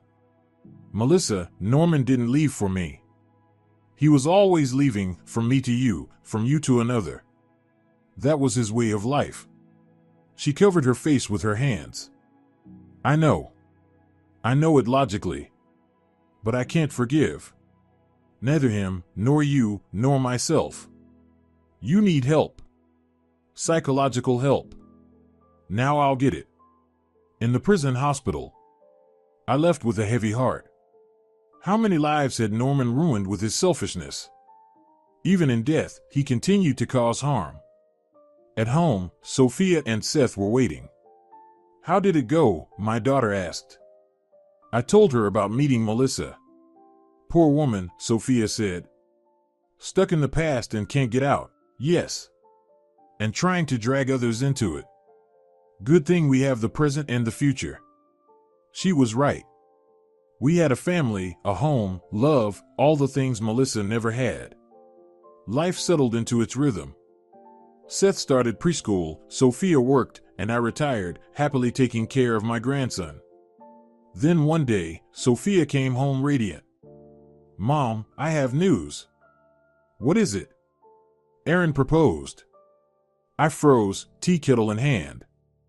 Aaron? Your brother Aaron? Stepbrother. We have different mothers, and biologically we're only half siblings. We checked, it's legal. But you grew up like brother and sister. We met when I was 15 and he was 17. We didn't grow up together. And Mom, we love each other. It didn't happen immediately, it grew gradually. When he helped me with Seth, supported me, we realized we wanted to be together. I sat down, trying to process the news. And Lindsley? What does she say? She's happy. She always felt we were meant for each other. And Seth? Seth adores Aaron. To him, he's already like a father. I looked at my glowing daughter and realized I had no right to object. Yes, it was unusual. Yes, people might talk. But if they loved each other, if they were happy together, who was I to stand in their way? If you're happy, I'm happy for you, I said. Sophia hugged me. Thank you, Mom. Your opinion means a lot to me. The wedding was modest, just close family. Seth carried the rings, looking important and serious in his little suit. Lindsley cried with happiness. I couldn't hold back my tears either. Watching Sophia and Aaron exchange their vows, I thought about Seth. He would have understood. He always said that love doesn't choose, it just happens. After the wedding, they moved into the house they bought together. Small, cozy, with a garden for Seth. I stayed in my own apartment but visited them often. A year later, Sophia gave birth to a daughter. They named her Diane in my honor. Little Diane was the spitting image of Aaron, dark hair, brown eyes. At first, Seth was a little jealous of his sister, but he soon fell in love with her, protecting her, playing with her, reading her stories. Time passed quickly. The kids grew up, Sophia and Aaron built their careers. Both became respected doctors, Sophia a pediatrician, Aaron a surgeon. When Seth was 10 and Diane 5, something happened that stirred up the past again. I got a call from Kaylee, my lawyer friend. Diane, are you sitting? I have some strange news. What happened? Remember Melissa Riggs, the one who tried to steal the documents for your apartment? Of course, I remember. She was in prison. She was. She got out a month ago, paroled for good behavior. And? She wants to meet you. Why? She says she wants to apologize and tell you something important about Norman. Norman? But he's been dead for over 15 years. What could there possibly be to tell about him now? I don't want to see her. She said it concerns not just Norman, but you too. And she warned that if you don't go, you will regret it. It sounded like a threat, but curiosity got the better of me. Okay. Where and when? Tomorrow, at 3, at the same cafe where you met last time. I arrived at the cafe 10 minutes early, took the same corner table, and ordered a coffee. Melissa arrived right at 3, but she was a completely different woman now, calm, composed, even serene. Prison and therapy had clearly helped her. "Thank you for coming," she said, sitting across from me. "What did you want to tell me?" She paused, gathering her thoughts. I had a lot of time to think in prison. About the past, about Norman, about everything. And I remembered something Norman told me during one of our last meetings. And what was that? He said he had only ever truly loved one woman. And it wasn't you or me. I was surprised. Who then? A girl from his youth. His first love. They were in college together and planned to marry. But she died in a car accident a month before the wedding. I was stunned. During 12 years of marriage, Norman had never mentioned a lost fiancée. He said that after her death, he couldn't truly love anyone. That every woman was just an attempt to forget her, to replace her, but it never worked. He saw her in all of us, searched for her traits, her character, and never found them. Why are you telling me this? Because I finally realized we were both victims. Victims of a man who couldn't let go of the past. Who used us as medicine for his own pain. And I'm no longer angry at you. Or at myself. We sat in silence, absorbing the truth. You know, I said, in a way, that's a relief. To know it wasn't me. Not because I couldn't have children or was boring. He just couldn't love, yes. And not because I wasn't good enough. He was chasing a ghost. What will you do now? After prison? I'll move to another city. Start over. My daughter forgave me. We've begun reconnecting. Maybe we can build a relationship. I'm glad for you. Thank you. And I'm sorry for everything. For trying to steal the documents, for the accusations. I wasn't myself. I don't hold a grudge. We said our goodbyes, and I never saw her again. I only heard that she truly moved away, found a job, and started to rebuild her life with her children. I went back home with a strange feeling of closure, as if the final chapter of an old story had finally been written. That evening, I told Sophia about the meeting. So he loved a ghost, she said thoughtfully. How sad. Yes. He spent his life searching for what he lost and ended up destroying the lives of others in the process. Good thing you met Grandpa Seth. He loved you for who you really are. Yes, that was true love. That night I dreamed of Seth, young, like he was on our wedding day. He was smiling. Are you happy? He asked. Yes. Sophia is happy, the kids are growing up. Everything's good. I'm glad. Take care of them.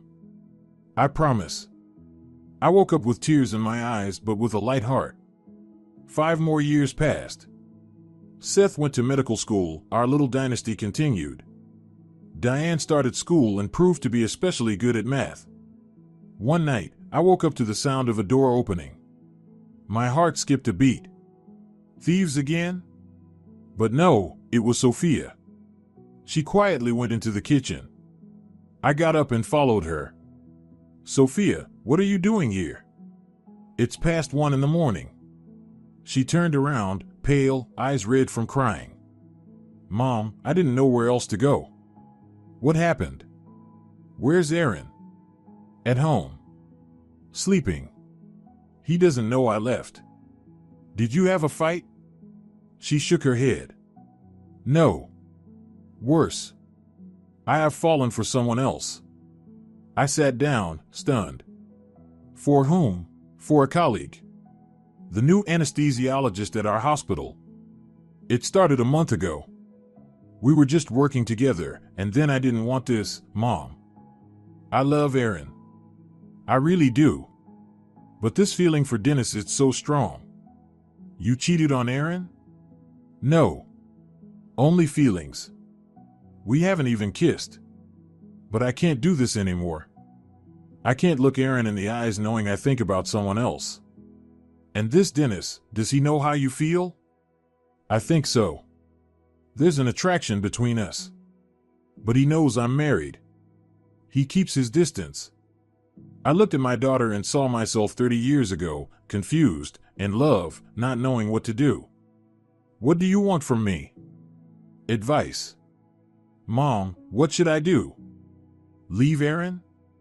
But the kids, they love their father. And I love Aaron, just differently. Calm, warm. And with Dennis the passion. Passion. Like Norman had for his lost fiancée. Like I once had for Norman. You know, I said, passion fades. Always. And what's left after? I don't know, exactly. You don't really know Dennis, how he is in everyday life, in tough situations. But you know Aaron. He's proven his love, his loyalty, his reliability. But if I stay with him, will I be happy? Won't I regret it?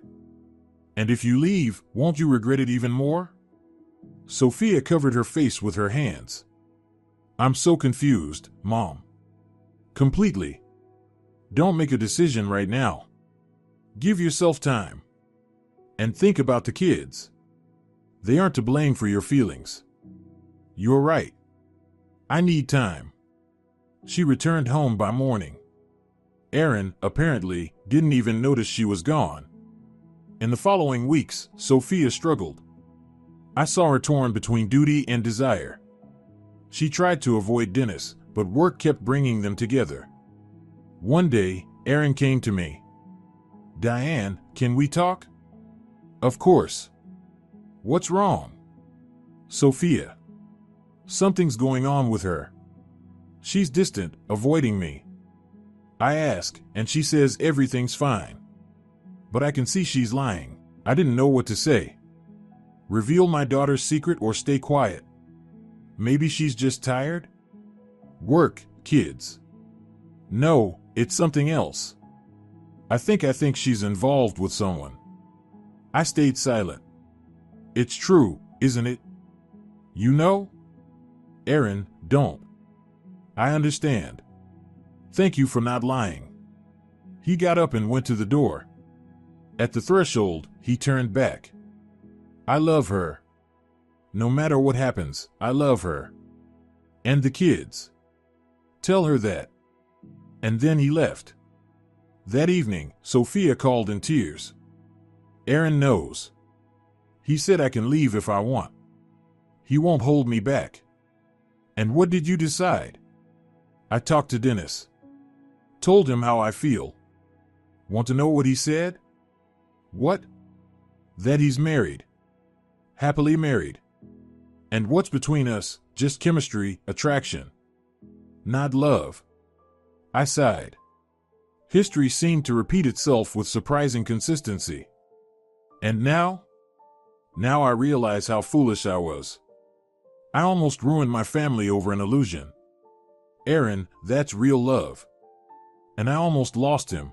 You haven't lost him. He loves you. Will he forgive me? If he loves you, he will. And Aaron did forgive her. They talked for a long time, both cried. Then they hugged and promised to start fresh. A few months later, Sophia confessed to me. You know, Mom, this crisis actually helped us. We started to value each other more. To understand what we have. Sometimes you need to stand at the edge to see how precious what you might lose really is. Life settled into its usual rhythm.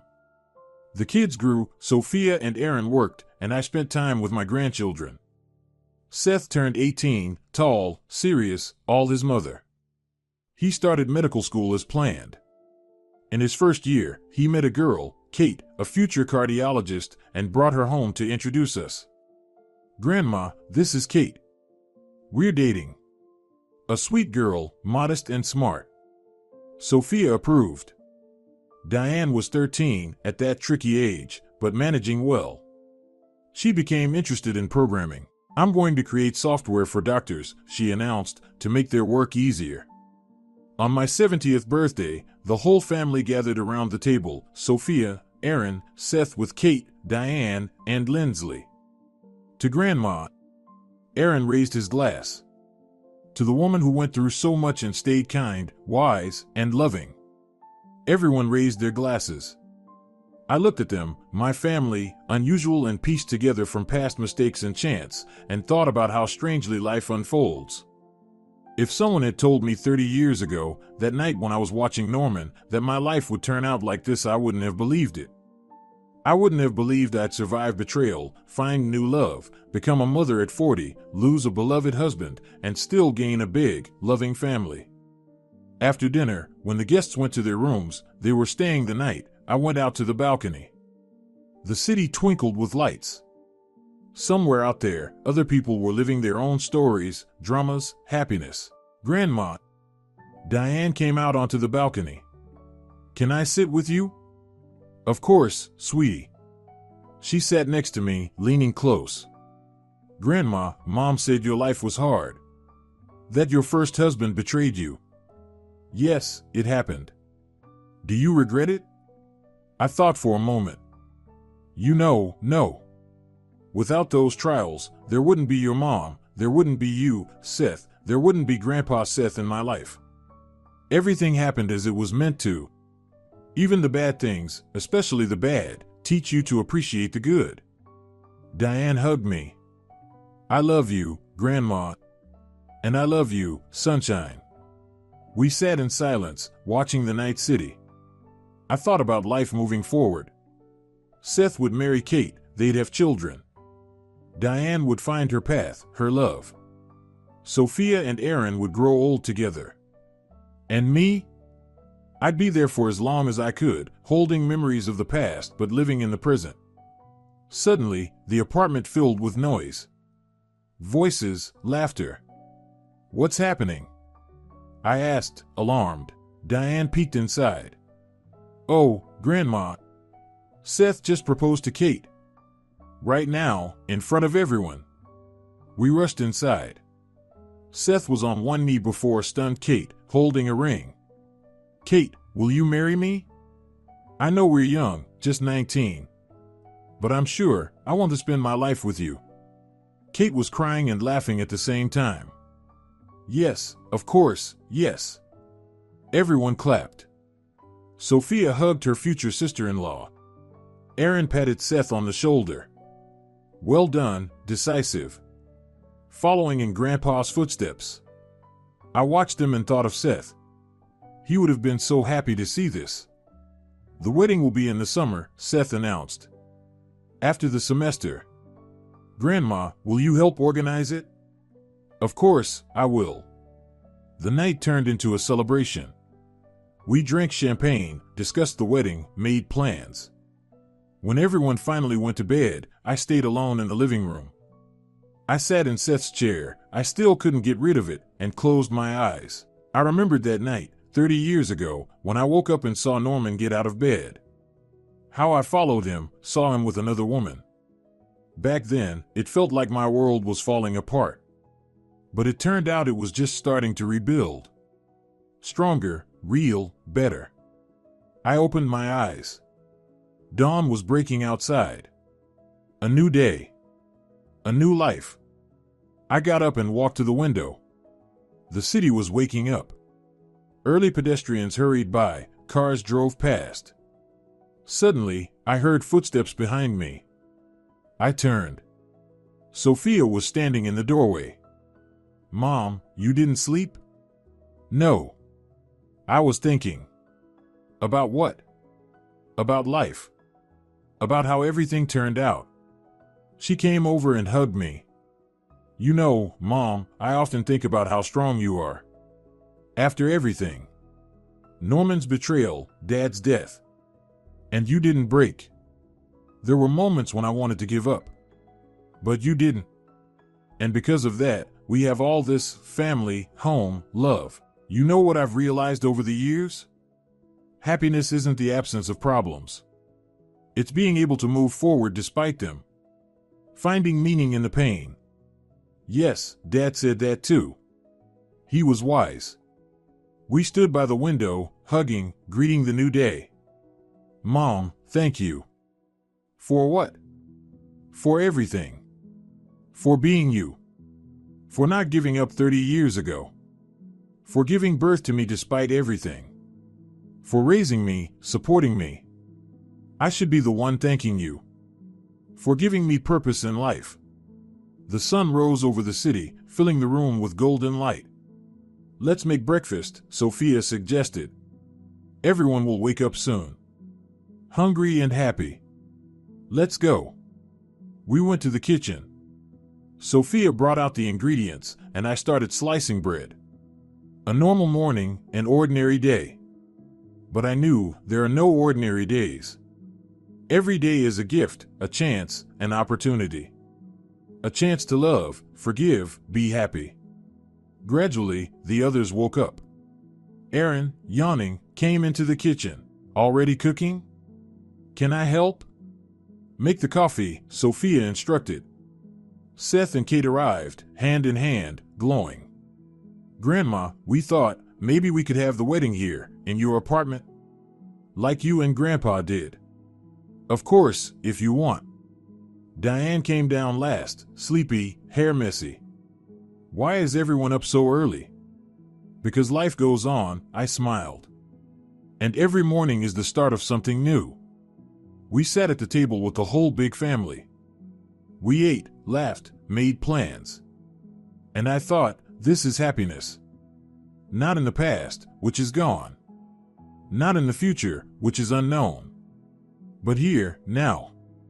And these people, this morning, this light. My phone buzzed in my pocket. A message from an unknown number. I opened it. Diane, it's Ross. Seth's father. I know I have no right, but can I see my son? Just see him. I won't claim fatherhood. I just want to know how he is. I read the message twice. Ross, the one who abandoned Sophia when she was pregnant. I showed the message to Sophia. She went pale. How did he get your number? I don't know. What does he want after all these years? Seth noticed our worry. What's wrong?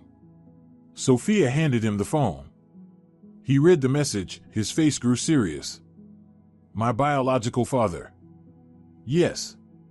After 19 years, he remembered he has a son. Looks like it. Seth thought for a moment. You know what? Let him come. I want to look him in the eye and say that I have a father. Aaron, who raised me, loved me, supported me. And he's just a sperm donor. Aaron hugged his stepson, touched. Thank you, son. I replied to the message. Come tomorrow at 3 o'clock to this address. Talk to Seth. But remember, he's an adult and will decide for himself if he wants you in his life. The reply came immediately.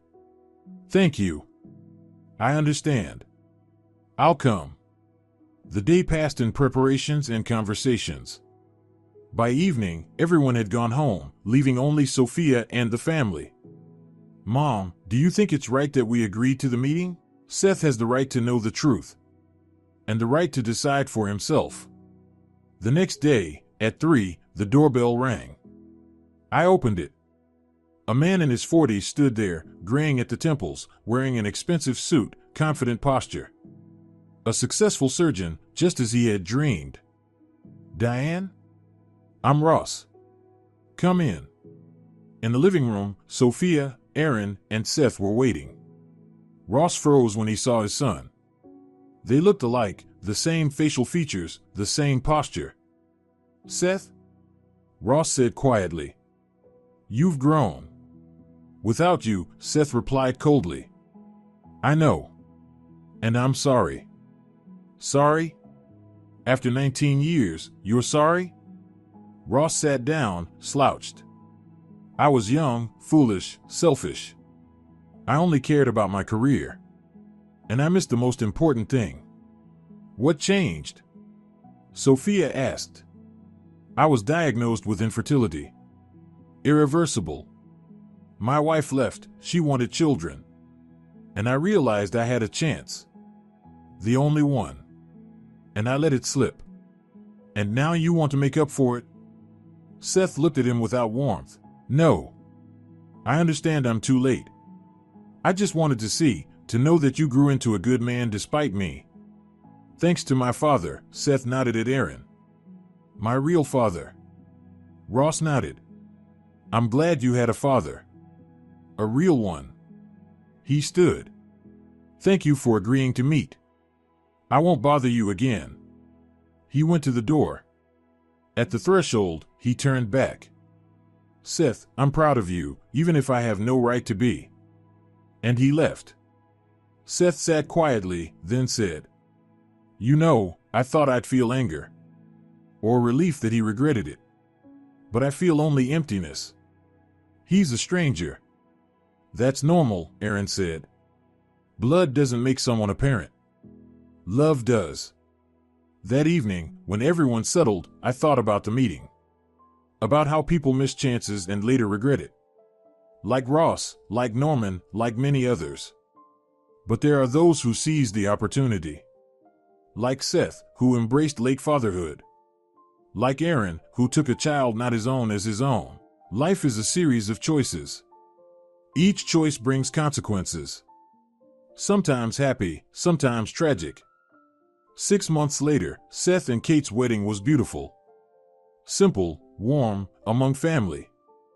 Diane was a bridesmaid, Sophia cried tears of joy. After the wedding, the young couple went on their honeymoon in Italy. The choice of country was symbolic, in honor of Grandpa Seth. I stayed in my apartment, full of memories. I looked at the photos on the walls, my life in faces. Norman, young and ambitious. Seth, kind and wise.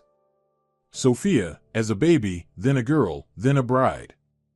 Grandchildren and great-grandchildren yet to come, but surely they would. And I thought, if I could go back to that night 30 years ago, would I change anything? Would I not have watched Norman, not learned the truth? No. Because that night, that pain, that betrayal led me here. To this life, this family, this peace. Everything happened just as it was meant to. The phone rang. Sophia. Mom, are you still awake? No, sweetheart. Can I come over? I have news. Of course, come. Half an hour later, she was at my place, radiant, excited. Mom, I'm pregnant. Third child. At 42? Yes. The doctor says everything's fine. Aaron is thrilled, the kids are overjoyed. I hugged her. Congratulations, darling. You know what's amazing? The conception date, your 70th birthday. Feels like fate. Fate. Yes, probably. We sat in the kitchen, drinking tea, talking about the baby, our plans, life. And I thought, this is the reward for all the trials. Family, love, the continuation of our line. When Sophia left, I went out onto the balcony. The city slept below. Somewhere out there, other stories, other lives unfolded.